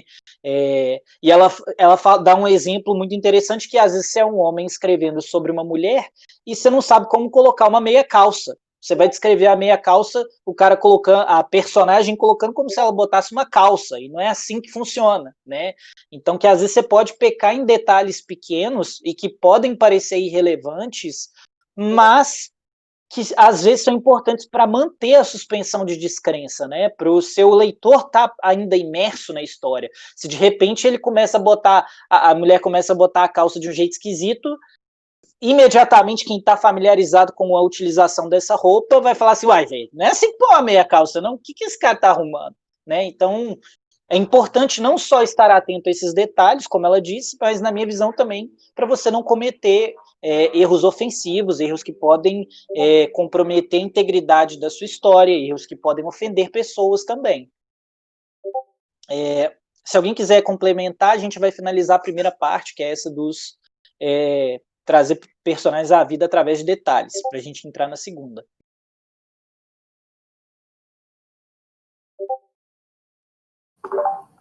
Cara, né? Acabou que hoje eu dei de bandeja aquela vitória da discussão pra tu, que eu confessei que minha história partiu do plot, né?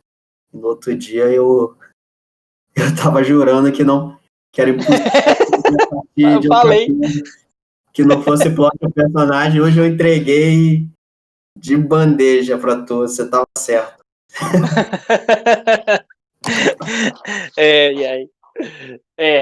Bom, então vamos lá. Vamos para a segunda parte. Essa segunda parte é bem legal. Ela fala sobre criar personagens que são aprazíveis, eu diria, né? A palavra que a gente usa aqui é compelling, né? Que são envolventes, que são interessantes, personagens que você consegue engajar com eles, né? E aí ela até tem uma citação que ela usa que é: se você está me surpreendendo, você está me envolvendo. E aí a primeira colocação que ela faz a respeito disso é que personagens, assim como as pessoas, são imperfeitas. Elas não têm que ser gostáveis, né? Você não tem que ser uma pessoa que você olha assim e fala, nossa, eu amo esse personagem. Não necessariamente o seu personagem precisa ser assim, mas eles têm que ser interessantes. Ela fala que muitas vezes ela é criticada por escrever mulheres que não são perfeitas, né? Que não são bastiões da idealização, principalmente masculina, né, mas social, de uma sociedade construída em cima de uma idealização de como a mulher deve se portar, né, uma sociedade mais patriarcal, e que ela sempre é questionada de por que ela escreve personagens que muitas vezes desafiam isso, né, e ela fala que ela simplesmente descreve a realidade, que ela está escrevendo como as mulheres são, e não como essa visão, até ela chama de vitoriana das mulheres, é permeada ao longo dos séculos, né? E aí, por exemplo, ela traz o exemplo do capitão de Moby Dick, né? Eu acho que ele chama Ahab, e ele fala que ele, com certeza, não é uma pessoa que você gostaria dela, mas ele é envolvente. E esse é o nível de personagem que ela busca criar. Personagens que são interessantes, que são instigantes, que atraem atenção, né? Então, ela fala que quando ela escreveu... eu também não sei o nome desse livro em português, mas que é The Robber Bride, eu acho que é a noiva... assaltante, talvez, eu não sei realmente o nome em português, mas ela fala que ela estava contando uma história dos contos de Grimm e que ela resolveu contar tornando o personagem feminino porque alguém desafiou ela e falou assim que não existia personagens femininos que seriam, eles chamam de con man, né, tipo golpistas, e aí ela desafia essa pessoa e escreve um personagem feminino dessa forma e fala que não é assim, que existem personagens femininos de todos os jeitos, imperfeitos, assim como existem masculinos. Qual que é a visão de vocês sobre isso?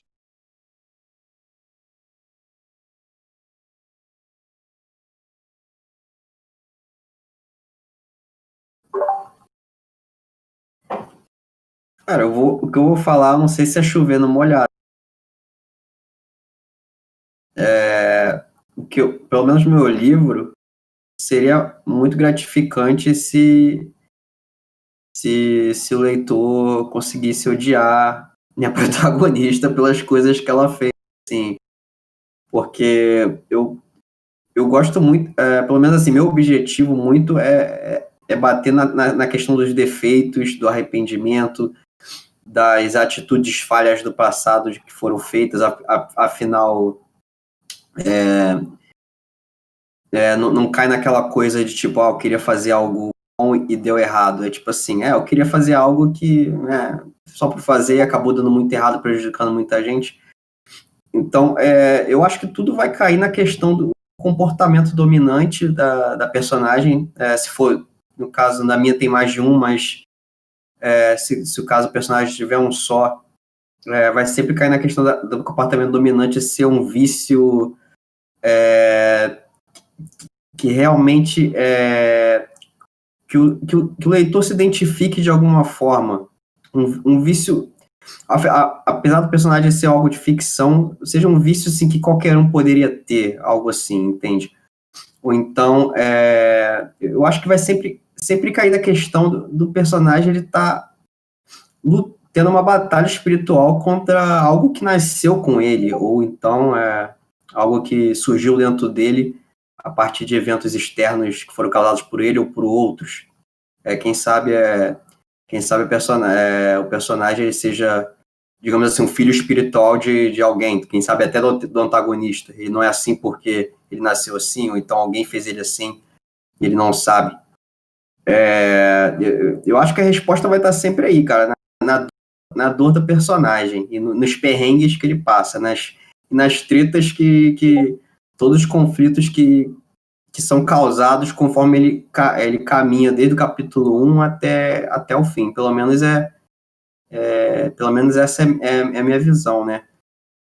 Eu não tô falando exatamente do anti-herói, mas sim daquele personagem marcado por alguma desgraça interna que ele vendo o mundo sobre essa ótica. Eu vou parar por aqui porque eu já estou me enrolando. Mas, eu vou voltar sempre pro interior do personagem e pro vício que ele é, assim, não pensando muito nas virtudes, tá? Talvez eu pense em uma ou outra, mas pensaria mais na questão técnica ou profissional do personagem. Se ele for um profissional de alguma coisa, ele pode ter uma virtude técnica, mas no campo espiritual e da mente, eu vou sempre tentar atacar os vícios, assim, entende? E tentar, no caso, tentar seduzir o leitor por aí, não por virtudes inerentes ao ego do personagem.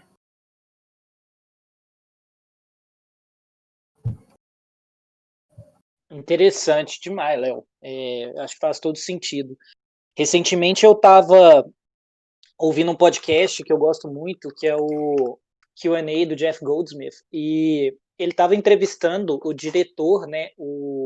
Agora eu não lembro se foi o diretor ou se foi o roteirista. Eu acho que foi o roteirista de O Abutre, né? Nightcrawler. Se for o diretor era o Dan Gilroy, mas eu acho que não era. Eu acho que era o... Como é que é? Muito bom esse filme, já vi. Bom pra caramba, exatamente. Na verdade, eu acho que o Dan Gilroy, ele escreveu o roteiro também. Então, deve ter sido ele que ele entrevistou. E é muito legal na entrevista que ele fala, tipo assim, de onde veio a ideia de criar um personagem que é totalmente o oposto de um personagem que as pessoas iam gostar, né? Que as pessoas iam simpatizar. E a gente entra aqui nesse conceito bem interessante do empatia e simpatia, né? Porque quem assistiu sabe que vou tentar não dar spoiler, mas que o Louis Bloom, né, que é o personagem principal, interpretado pelo incrível Jake Gyllenhaal, atorzaço, inclusive, ele é um personagem detestável. Ele é um personagem que, pelo menos para mim, me incomodou muito as decisões que ele toma. Ele é um personagem egoísta, ele é um personagem... dá para dizer até que talvez em certo nível ele poderia ser considerado psicopata, mas é um personagem que durante toda a história você consegue entender as motivações que ele tem para as decisões dele. É por isso que eu me recuso talvez a chamar ele de psicopata, porque se o Dan Gilroy não tivesse conseguido transmitir para quem está assistindo certo nível de profundidade, se ele tivesse ficado só na superficialidade, a gente volta aqui no ponto que eu defendi na primeira parte, né, da tridimensionalidade dos personagens, ele poderia ser considerado um personagem que é motivado apenas pela maldade, né, pela falta de empatia, pela falta de interesse no próximo. E quando você assiste ao filme, e o Dan fala sobre isso, a intenção dele, e algumas pessoas perguntam para ele, você não se sente meio estranho de estar escrevendo um personagem meio psicopata, e aí ele, e conseguir descrever ele de uma forma tão verossímil? E aí ele responde com uma resposta que para mim é incrível. Ele falou assim, olha, se você conseguiu reconhecer ele como um personagem psicopata, talvez ele seja tão psicopata quanto eu. E aí, para matar, né, esse argumento de que ele é um personagem psicopata, ele vira e fala que, na visão dele, o Louis nada mais é do que um produto da sociedade e que todos nós temos dentro de nós aquela possibilidade de agir como Louis, se a gente for pressionado o suficiente, que ele se vê obrigado a tomar decisões muito difíceis porque a vida dele foi uma vida muito difícil. E você acaba tendo empatia pelas decisões, mas de forma alguma você tem simpatia, você acha ele detestável, você acha ele, enfim, uma escória mesmo pelas coisas que ele faz, mas você consegue entender a motivação porque ele não é superficial. Cara, o exemplo perfeito lembra é aquele personagem que você acha detestável, mas eu acho também que o leitor, o espectador, nesse caso, ele se torna cúmplice, né? Meio que da personagem, porque ele acaba torcendo para ele e tudo mais. Um personagem que eu acho uma situação parecida com essa, a história totalmente nada a ver, mas parecida, seria o Kira do Death Note. Mas acho que ele assim, pessoa é virtuosa demais tecnicamente, tem algumas perfeiçõezinhas assim que são até idealizadas, mas também é um personagem que está colocado numa situação em que leva o leitor, o espectador, a ser cúmplice, tipo assim, talvez, tipo assim, o cara é um psicopata, faz aquelas loucuras todas, mas o leitor se torcendo por ele, tipo assim, se coloca na situação, tipo assim, cara, talvez eu faria a mesma coisa. E outro exemplo que eu acho parecido com o do Death Note e com esse aí do Abutre, é o do House of Cards, do Frank Underwood, que ele tipo assim, tecnicamente é um cara assim, o cara entende muito de política, entende muito de tudo, e tipo assim, táticas de negociações avançadíssimas, mas também entra na questão da psicopatia, e ele carrega o espectador, toda essa maldade dele, toda essa coisa não impede o espectador de torcer para ele, porque você simpatiza pela força que ele tem em tomar decisões difíceis, até maldosas, mas que se não fossem tomadas, iriam resultar numa derrota dele, ou então ele preso, ou então numa alguma catástrofe política que poderia prejudicar outras pessoas. Então, mas eu vejo esse personagem pelas óticas de que a virtude do personagem, a virtude técnica dele tem que existir. Porque nesse caso do Abutre, ele era um ninguém, por exemplo, e ele começa a se tornar um cinegrafista muito bom, porque você vê o esforço dele. Apesar e um empreendedor muito bom também. Exatamente. Ele é um cara que cresce em cima do sonho americano, de enriquecer, né, ele explora o capitalismo. É muito interessante como é que ele explora a desgraça das pessoas para conseguir se tornar um bom empreendedor. É incrível. Você fica fascinado pela técnica que ele tem realmente de crescer, né? Exato, eu vejo nisso duas fábulas. Eu vejo a fábula do caráter, do comportamento dominante dele, das perversões dele, e eu vejo também nesses personagens a fábula da competência técnica para eles exercerem a profissão deles para eventualmente superar obstáculos para alcançar os objetivos deles, entende? E essa evolução dessa fábula assim, da profissão, da parte técnica do personagem, por exemplo, do Kira, ele vai ficando mais sagaz usando o caderno, vai ficando mais inteligente, né, nas estratégias. O Frank Underwood vai ficando mais esperto nas negociações avançadas lá da política, vai fazendo mais contatos, e o caso aí desse personagem do Abutre, ele vai virando um empreendedor, assim, ele era um ninguém e virou um empreendedor sinistro. Então, essa fábula que eu acho técnica, assim, das habilidades, das perícias da personagem, eu acho que isso o leitor ele pode se identificar bastante com isso, a ponto de ignorar a psicopatia e cair naquela questão dos fins justificar os meios, né? Porque, de um lado, você é um personagem competente como qualquer empresário que pode existir, como qualquer político que pode estar por aí, como qualquer estudante bem-sucedido, e do outro lado você tem aquela parte obscura que também pode ser um contrapeso de qualquer pessoa.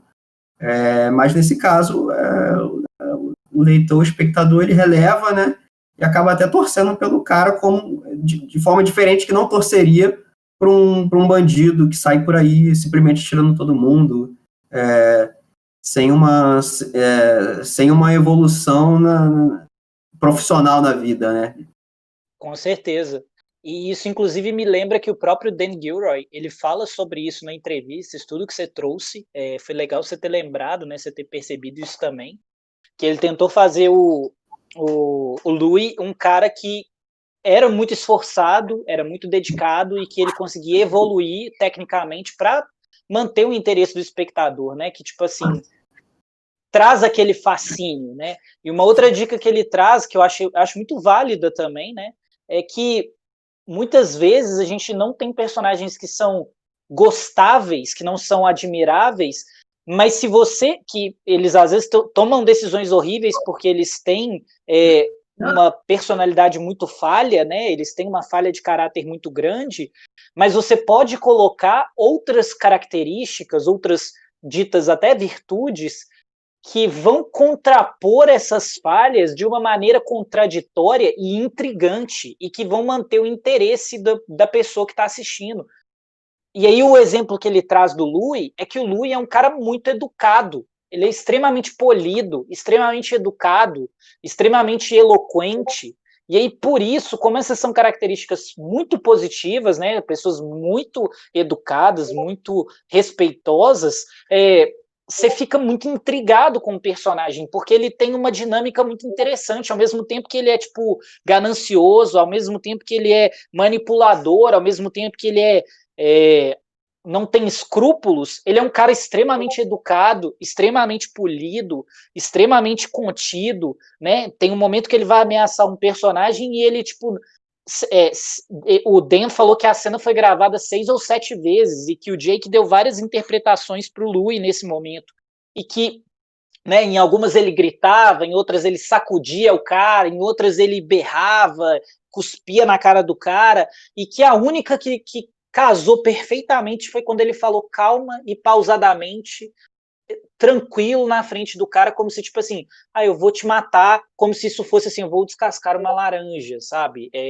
Então é muito interessante como é que essa nuance de características pode fazer com que um personagem que às vezes é odiável se torne um personagem empático mesmo, que você consiga se engajar com ele.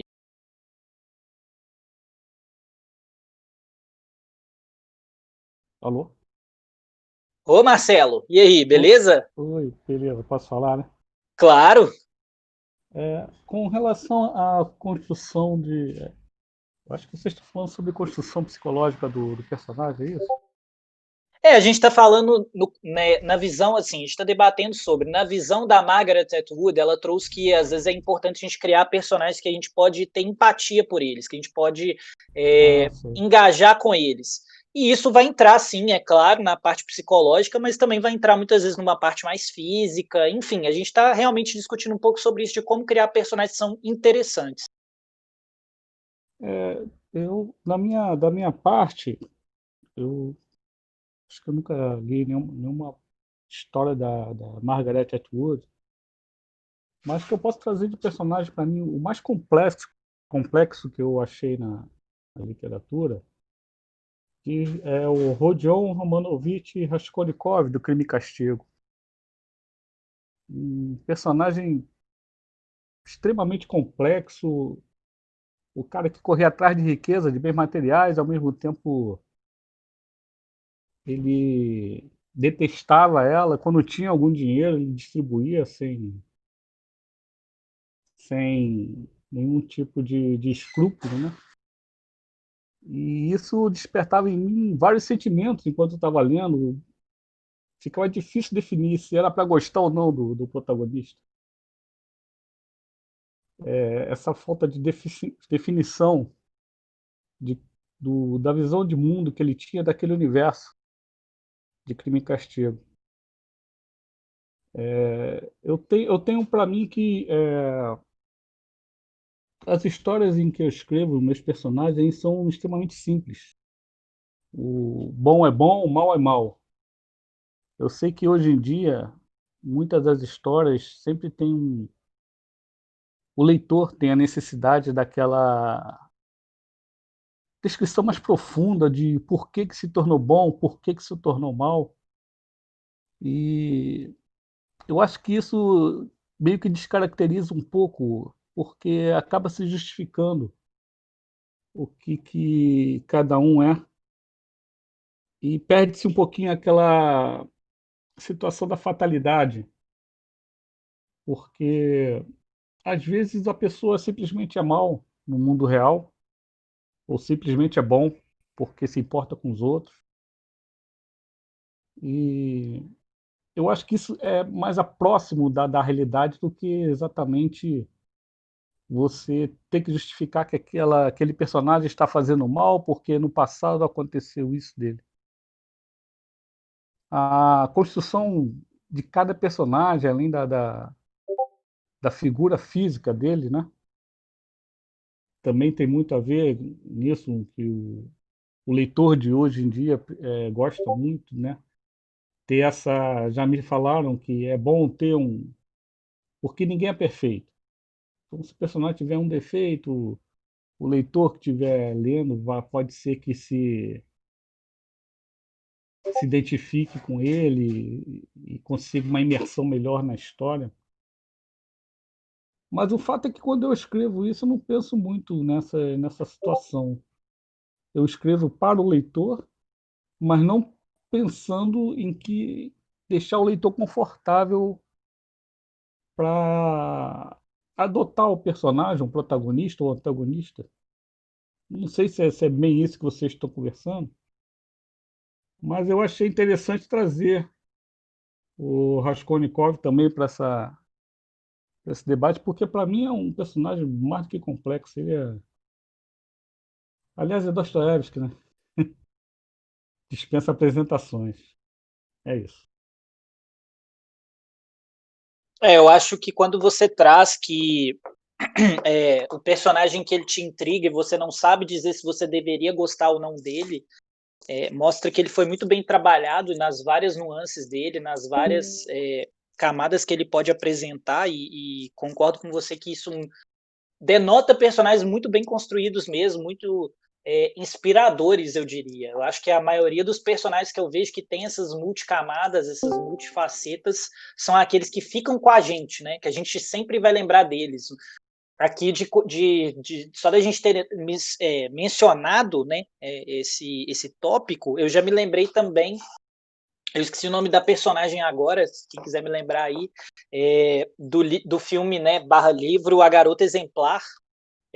Uma personagem odiosa, uma personagem extremamente manipuladora, extremamente arrogante, extremamente egoísta, e ao mesmo tempo você consegue acompanhar ela durante toda a narrativa intrigado, querendo saber qual vai ser a próxima decisão dela, e você nunca tem certeza se você devia ou não gostar dela, você nunca tem certeza se você devia ou não apoiar o que ela tá fazendo, mesmo quando ela tá fazendo uma coisa muito, muito errada, você fica assim, velho, não sei o que eu acho sobre o que ela tá fazendo aqui agora, eu quero que ela se foda, mas eu não quero que ela se foda. Não sei o que vai acontecer. E eu acho muito interessante quando a escrita consegue despertar isso na gente. Eu discordo um pouco quando você traz que a vida real as pessoas são boas ou ruins. Eu acho que muitas vezes a gente ninguém é preto e branco. Eu não acho que nada na vida é binário.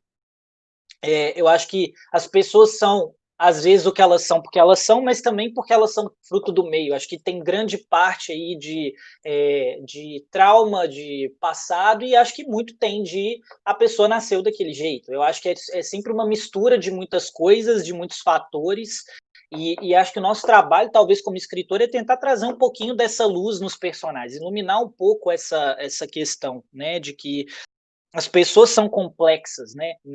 Se elas não fossem, a gente não tinha nem psicólogo, né? A gente resolvia os problemas no preto e branco. Eu acho que os estudos sobre personagens, sobre arquétipos, sobre a mente humana, eles são tão extensos porque é um tema infinito, né? Tem uma frase que eu gosto muito que fala que se a gente conseguisse entender o nosso cérebro completamente, a gente seria tão simples que a gente não conseguiria entender, né?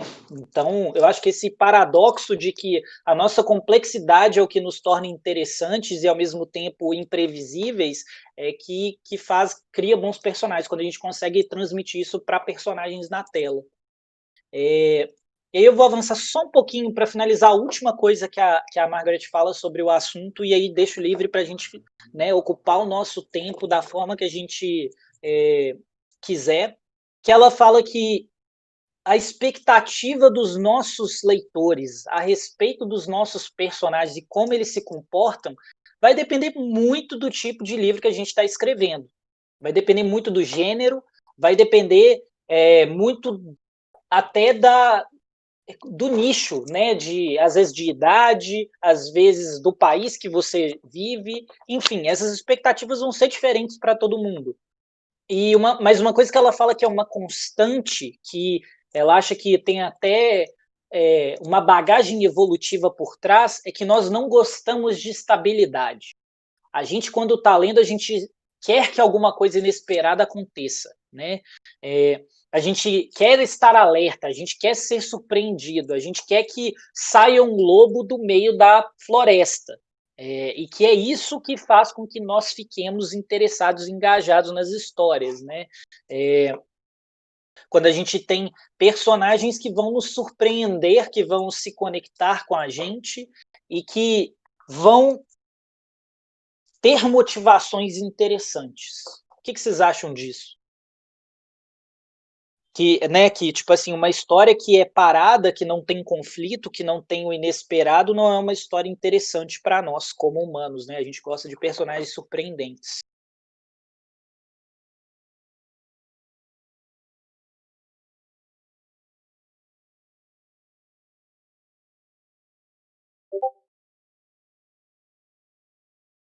Ninguém tem nada a acrescentar, galera? Não é possível. Uma visão sobre isso? Agora, tá me ouvindo? Tô te ouvindo. Opa. Bom, ouvindo aí você falando, eu fiquei pensando aqui numa coisa. Eu tava vendo uma palestra de um amigo que ele é doutorando em narratologia, enfim, na área de games, né? E aí ele tava falando dessa questão da construção da história, de porque a gente gosta dessas coisas do conflito, é porque, de acordo com as pesquisas dele, né, enfim, com a linha que ele segue, quando a gente, enfim, lê um livro, vê um filme, joga um videogame, a gente tem aquela experiência prática de uma emoção, de uma sensação, de um fato que a gente não viveu de verdade, né? Então a gente pode criar um ambiente seguro pra, sei lá, ficar triste porque perdeu uma namorada, sem ter perdido a namorada de verdade, ou porque morreu um parente. Então você tem aquele luto, você sofre por isso. Quando você termina o livro, termina o jogo, enfim, termina a história, você volta pro seu universo normal, com uma nova aprendizagem, sem ter de fato sentido aquilo realmente, né? Então, é uma forma de você emular essas experiências. Talvez por isso que a gente goste tanto dessa coisa da história que tem um conflito, né? Se nada acontecer, não tem uma experiência nova pra gente se apropriar. Então, eu acho bem legal esse pensamento. Talvez quanto mais a gente tem o conflito na história, né? E não na questão da estratégia narrativa, enfim, da história, mas para a gente poder experimentar essas ações, essas sensações, né? Isso pode criar para a gente aí um terreno seguro. É aquela coisa, botar a mão no fogo queima. Você não precisa colocar a mão no fogo para saber. Alguém já se queimou antes, você já viu acontecer, ou já ouviu falar. Então, é uma experiência que você vai adquirir não por prática física, né? Não pela ação sua, mas pela absorção dessa informação. Não sei, pode ser algo nessa linha. O que vocês acham? Nossa, eu concordo plenamente com o que você disse, Joy. Inclusive, você me lembrou agora, eu tenho assistido as masterclass do Will Wright. Para quem não sabe, o Will Wright ele é o criador de The Sims, de Spore, de vários desses simuladores, né, de jogos. E ele traz um pouco de teoria narrativa para histórias interativas, e uma coisa que ele me falou que me marcou muito foi que, num meio como o videogame, a gente tem uma experiência diferente de todas as outras, que nem mesmo o melhor livro é capaz de trazer para nós, que é a gente estar no papel do personagem e sentir coisas que outras mídias não são capazes de fazer a gente sentir.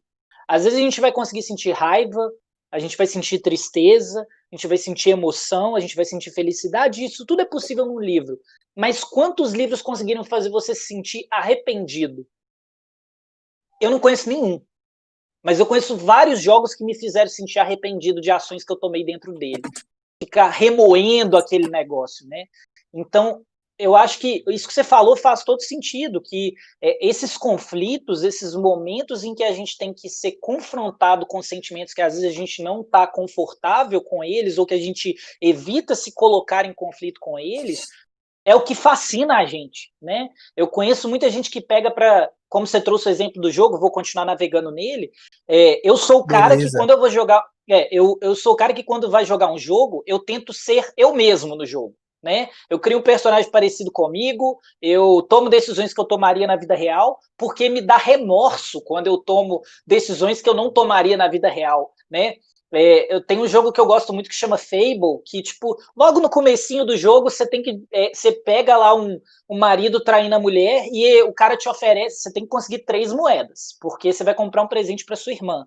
E aí, o marido oferece uma moeda para você não contar para a mulher dele que ele tá traindo a mulher. E aí você tem 3 opções para você tomar. Você pode contar para a mulher e ganhar a moeda da mulher, porque ela pergunta onde o marido tá, e se você ficar sabendo, ela vai te recompensar se você contar.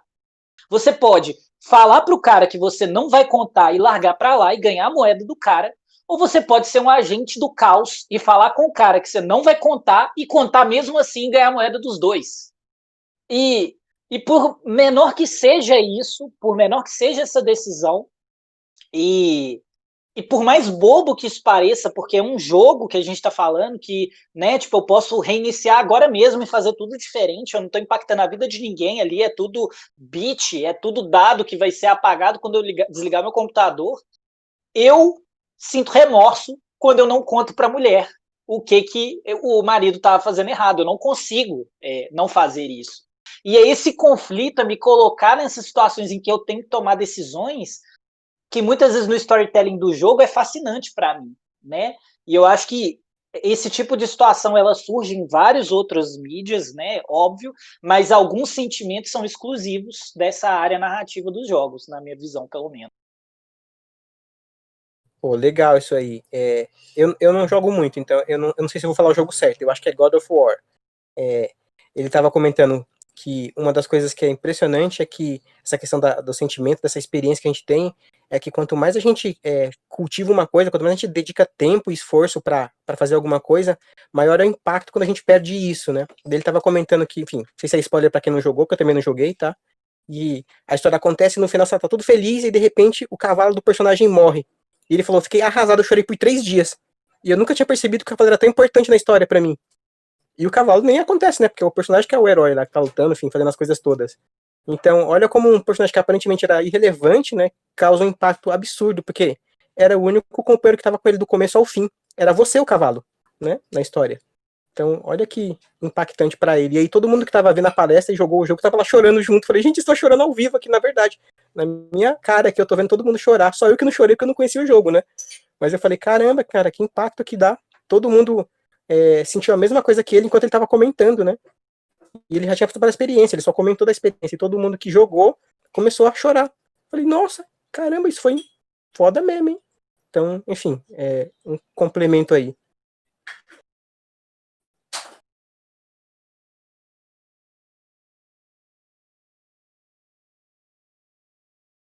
Vocês estão me ouvindo ainda? Estamos ouvindo. Eu tô querendo.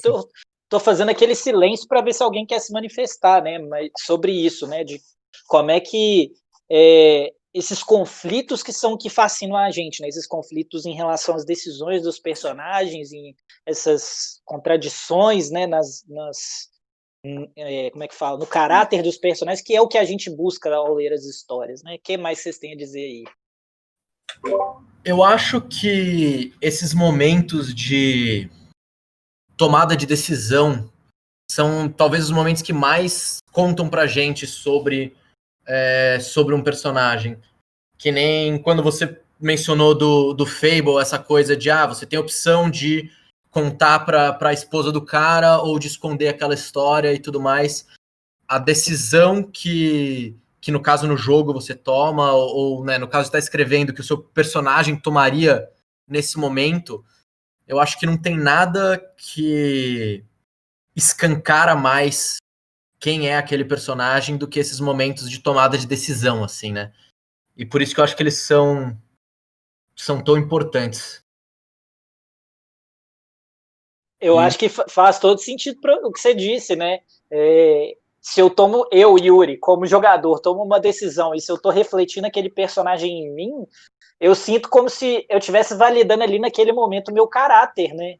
Se eu tomo uma decisão que não sei, uma que eu tomaria na vida real, eu fico me sentindo uma pessoa ruim, porque como esse personagem reflete a mim, né, naquele momento, então é conflituoso, mas é exatamente o que você falou, é isso aí mesmo. Então, são O momentos... pior é que eu me sinto assim também, Yuri. Como é que é? Vocês falaram os dois ao mesmo tempo, o Joy e o Vitor. Pode falar, Vitor, depois eu complemento. Não, na verdade, eu só ia concordar com o Yuri, que... Enfim, concordo com ele, é isso. Acho que é por isso que esses momentos de tomada de decisão são tão importantes nas histórias, assim. É só isso mesmo. Beleza. O que você ia falar, Joy? Não, eu ia falar que eu me identifico com você. Eu ia contar pra mulher também da traição, senão eu ia ficar mal uma semana. Não ia ter jeito. Se eu dependesse de mentir pra sobreviver no jogo, eu ia ter que começar de novo a fase, porque eu ia morrer. E eu acho muito legal que eu vejo, por exemplo, a Ju, né, que a gente já trouxe aí antes falando sobre ela, que ela gosta de jogar RPG, que quando ela vai jogar jogos, ela tem personagens nos jogos, né? Eu tenho uma amiga no Twitter que ela também fala a mesma coisa, que toda vez que ela vai jogar, ela tem um personagem que ela criou, que ela toma decisões como se ela fosse aquele personagem, não como se fosse ela. Eu acho muito interessante quem consegue fazer essa projeção, porque é um nível diferente de storytelling. A pessoa está contando uma história dentro de uma história, né? Porque não é ela que está tomando aquela decisão, é um construto que ela teve que está tomando aquela decisão. E isso é uma experiência incrível. Sim, eu jogava Vampiro à Máscara, né? E aí dentro dos vampiros eu não encontro nenhum clã que se pareça comigo, assim, que eu possa, nossa, eu pareceria esse clã. Então eu experimentei criar um Tremere, que é uma raça de aristocratas que domina o mundo pelas sombras. É totalmente diferente de mim. Então eu ficava tomando as decisões, falando, isso não faz sentido, será que eu faria isso? Né? Eu não faria isso na vida real. Então esse personagem era a coisa mais distante de mim. Foi uma forma de eu experimentar todas as maldades que era possível fazer. Né? Tipo, nossa, cara, isso é muito cruel se eu fizesse isso na vida real. Aí eu fazia no jogo como é que acontecia. Cara, os vampiros se ferravam total na minha mão. Eu falei, gente, eu devo ser muito mal se eu fizesse isso na vida real. Melhor eu não ser assim, não. Eu acho que É muito interessante. que estão jogando RPG hoje em dia. Porque não é real, não é possível. E eu acho que se a gente trouxer esses conceitos para a literatura agora, né, voltando aí para filmes e livros, embora a gente não seja a pessoa que está tomando decisão, eu acho que esses momentos de decisão, como o Vitor bem colocou, são aqueles que revelam quem é o seu personagem de verdade, e é por isso que é tão interessante, né? Volta naquilo que eu falei lá da terceira camada, né, dos personagens tridimensionais, que são as decisões deles que mostram quem eles são de verdade, né? E a gente lê as histórias para chegar nesse momento, para ver, tipo assim, velho, beleza, você me vendeu até agora que você é um bonzinho, ou que você é uma boazinha, ou que você é um cara malvado. Vamos ver agora se na hora da hora H mesmo, do pau quebrando, de você sendo pressionado, se sua decisão vai condizer com o que você demonstrou até agora. Às vezes vai ser validada essa percepção, e às vezes não, vai subverter essa percepção. E o que acho que talvez cabe a nós é conseguir construir uma trilha de pão que muitas vezes vai justificar essa decisão, né? Porque às vezes o leitor vai se sentir traído, né? Vamos supor que você vendeu do início ao fim que aquele cara era um cara mau e no final das contas ele toma uma decisão que você fica assim, what? Não, você matou metade da humanidade para salvar a garotinha agora no final? Uma menina que você nem conhece? Não. tá fazendo sentido essa decisão sua aqui, não. Né? Então, às vezes você vai ter que plantar essas pequenas pistas, né? Às vezes o cara é realmente um genocida, vai matar todo mundo, mas ao longo da história você vê que ele poupou uma lagartinha que estava atravessando o jardim na frente dele. Logo depois ele salva um cachorro que estava morto de fome. Mais pra frente, ele impede um cara de cortar uma árvore. E aí, por fim, ele salva uma garotinha. E aí você pensa assim, pô, me deu pista o tempo todo de que esse cara não era tão mal assim, né? De que ele tinha um coração ali meio no meio do caminho e que as decisões que ele tomou que mataram tantas pessoas foram motivadas por Y e Z, mas que na hora que ele tá diante de uma situação diferente, ele toma uma decisão diferente, né? Eu acho que personagens intrigantes e que mostram quem eles são de verdade nos momentos de decisão que é o que realmente mantém a gente engajado, interessado, né? Pelo menos para mim, né? Ver, tipo, eu vejo as histórias como experimentos humanos, né? De como é que a sociedade se porta diante de situações muitas vezes impossíveis, né? Pô, bem legal isso aí, Yuri. Aproveitando que o Léo me desafiou a falar de coisa oriental, tem um mangá Pena antigo, que ele não tá aqui para ver. Perdeu a melhor parte da década de 90, né? Chama Yu Yu Hakusho, não sei se vocês conhecem. E esse é bem legal isso do caráter do personagem, né? Porque essa coisa das 3 camadas, porque a introdução da história é assim: Yusuke Urameshi, 14 anos, parece ser o herói da história, mas de repente, infelizmente, morre. Né? Você fala, ué, como assim? Aí começa a história. A primeira cena é um garotinho jogando uma bola, a bola cai na rua, um carro vai atropelar o garotinho, e ele se joga na frente pra tirar o garotinho, né? E aí ele morre no lugar do cara, do molequinho. Nossa. Só que ele é um delinquente, né? Ele é líder de uma gangue, ele bate no professor, ele bota fogo na escola, ele é o capeta. Então, nem o pessoal do céu e do inferno estava esperando que ele fizesse aquilo, então não estava prevista a morte dele. Então, olha que coisa louca. E a história toda é desconstruir esse personagem que parecia ser tão mal e como é que na verdade ele é uma pessoa boa. E só as situações é que colocaram ele nesse mundo complexo aí. A mãe dele, ele não tem pai, a mãe dele é alcoólatra, enfim, todo o desregrado da vida dele, né? Então, ninguém, nem o céu, nem o inferno esperavam que ele fosse salvar uma criança e morrer antes da hora. Então, é bem legal essa brincadeira isso aí. Eu já começa assim, cara, como assim? Ele fez isso? Não, ele é um delinquente, pô, ele rouba o dinheiro dos molequinhos na escola. Não é possível. Então, enfim, bem legal isso aí também. Eu achei que era interessante falar dessa coisa do personagem de começar ao contrário, né? Já quebrou totalmente a expectativa. Não... Com certeza. Assim, mas o herói morre, legal. Né? Tipo uma coisa de Hércules. Não, é porque ele era um delinquente que fez uma coisa que ninguém esperava. Ele morreu por acidente mesmo. Você ia falar alguma coisa, Marcelo? Só é concordar quando você comentou que é o conflito que interessa ao leitor. Eu não lembro de nunca ter lido uma história que não tivesse um conflito, que não cativasse o interesse do leitor sem um conflito. Não lembro de ter lido nenhuma história sem isso, sem nada para dizer. Claro que tem aquelas histórias de lição de moral, crônicas, né? Sem conflito, apenas relatando um fato corriqueiro na vida de uma pessoa, mas vista de um ponto de vista assim, um pouco mais poético, mais lírico. Mas são histórias que não ficam, né?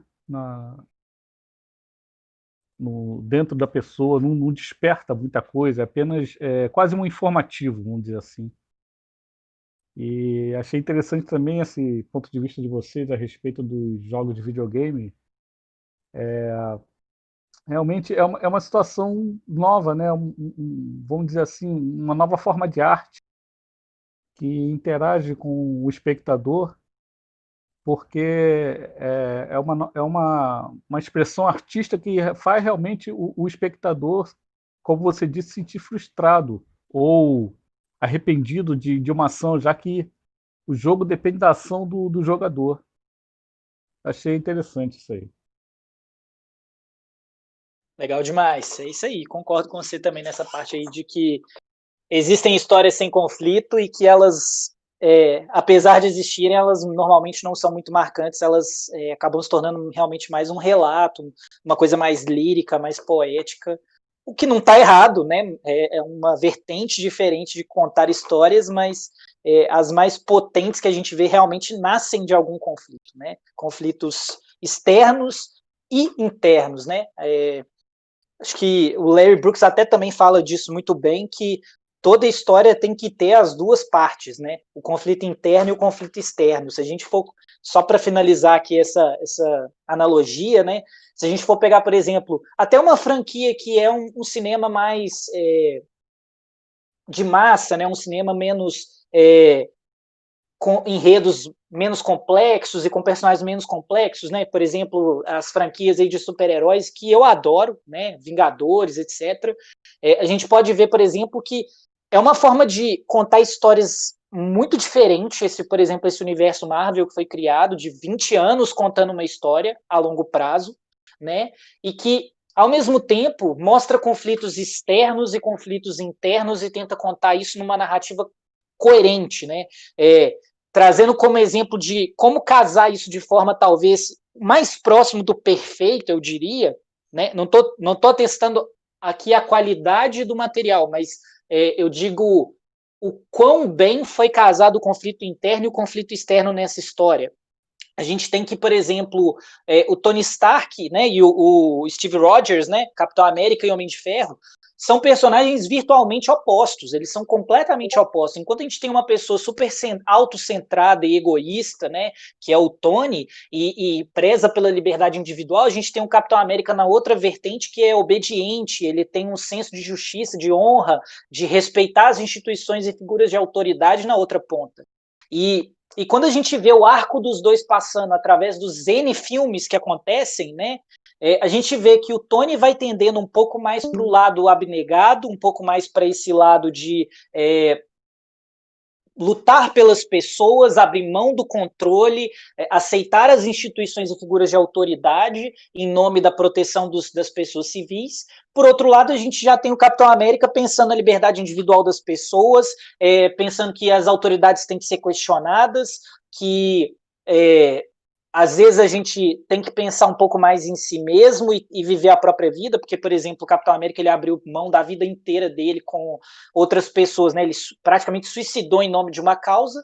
E aí, no fim, o embate, o conflito realmente desses pontos de vista, ele é construído entre os dois, óbvio, mas ele chega no ápice em Guerra Civil, que é o filme que coloca o time do Capitão América contra o time do Homem de Ferro, né? Então, nesse momento que é um momento tão conflituoso, que eles estão vendo que aquela mudança interna que eles estão passando tem consequências e também que a atitude inicial deles tem consequências, isso se traduz num conflito na tela, no cinema, de maneira externa, né? Um conflito entre times, entre super-heróis, num embate, num momento chave. Então, tipo, fazer esse jogo de conflito é uma coisa muito legal, que se a gente consegue fazer na nossa história, tanto externa e internamente, ao mesmo tempo, crescendo, né, em ondas, a gente pode trazer muito mais potência para as histórias que a gente cria.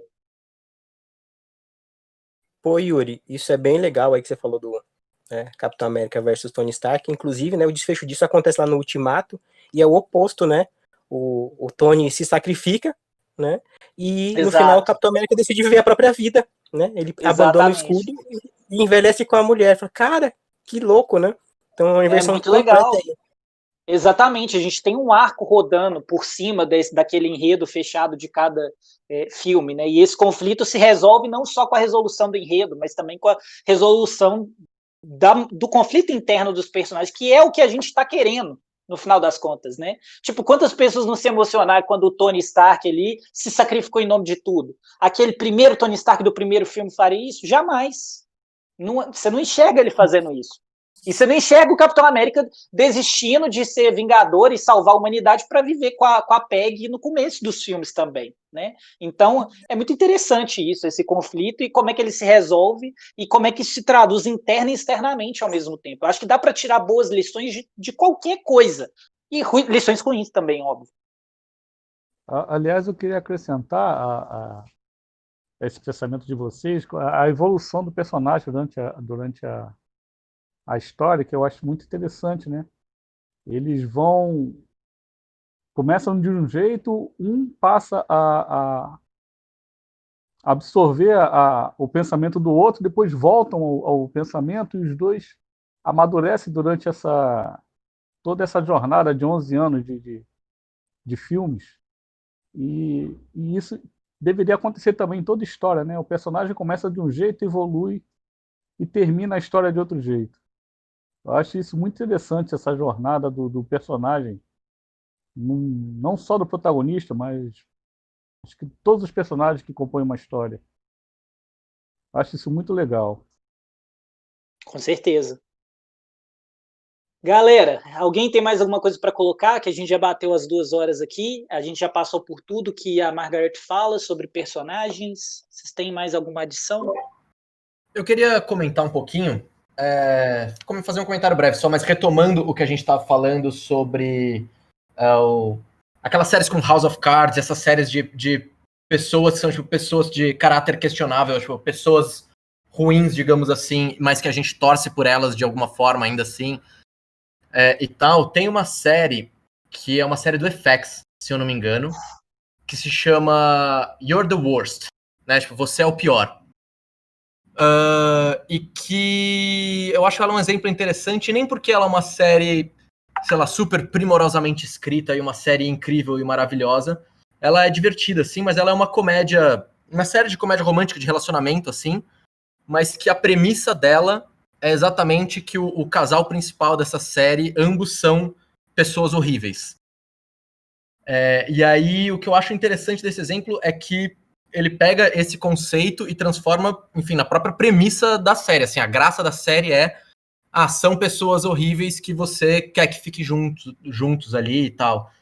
Então, que, por exemplo, ela abre a série numa cena de casamento e que é o casamento de uma ex-namorada do cara, desse casal, e que tem aquelas câmeras fotográficas descartáveis, sabe? Que tiram uma foto só para depois serem reveladas no final e que estão espalhadas por aí para os convidados do casamento poderem pegar a câmera e fazer uma foto com aquela câmera descartável e tal. E abre a série com esse cara com uma pilha de câmeras e ele tá pegando todas as câmeras, tipo, pega a câmera, puxa a calça, tira uma foto do pau dele e bota em cima da mesa. Pega a próxima câmera, faz a mesma coisa. Então, tipo, já apresenta esse cara como um cara que tá catando todas as câmeras que são para fazer boas memórias do casamento de uma ex-namorada dele e estragando elas, tirando, tipo, uma foto do próprio pau, assim. Enquanto a mulher, que é a principal dessa série, tá, tipo, testando os presentes que deram pros noivos para ver se algum deles eu acho que era uma batedeira elétrica, alguma coisa assim que ela tava precisando pra casa dela e que ela pretendia roubar, assim. E aí a série inteira se desenvolve em como, sei lá, esses personagens são e como eles são pessoas horríveis e de um jeito que você quer que eles fiquem juntos e você quer ver essa história acontecendo e torcendo por eles, assim. Então, é uma coisa, eu acho que é uma coisa interessante tão interessante essa coisa de personagens que são meio que pessoas horríveis, mas que você torce por eles. E que, enfim, até como uma premissa, isso às vezes fica interessante, ou coisas do tipo. Eu só queria trazer esse exemplo, assim, que eu acho que ele leva para um certo extremo essa ideia, que é de um jeito que é bacana. Legal, gostei pra caramba. Vou até anotar aqui, We Are the Worst, né? Isso? You are the worst. Na verdade, You're the worst. Legal, legal. Você é o pior. Muito bom saber. É o que eu falei, mais aí? É uma série que você vai ver na vida, mas eu acho que como exemplo desse tipo de personagem, ela é bem interessante, porque ela é bem didática, assim. Ela vai no extremo. Muito bom. E aí, mais alguém tem alguma coisa a colocar? Um exemplo para dar? Uma sugestão?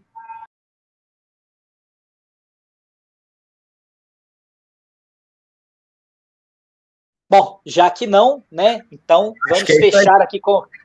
Como é que é, Vitor? É isso aí, eu acho que é isso aí. Então, agradeço a todos que estiveram aqui hoje, vocês que fazem isso aqui acontecer. Muito obrigado pelas contribuições.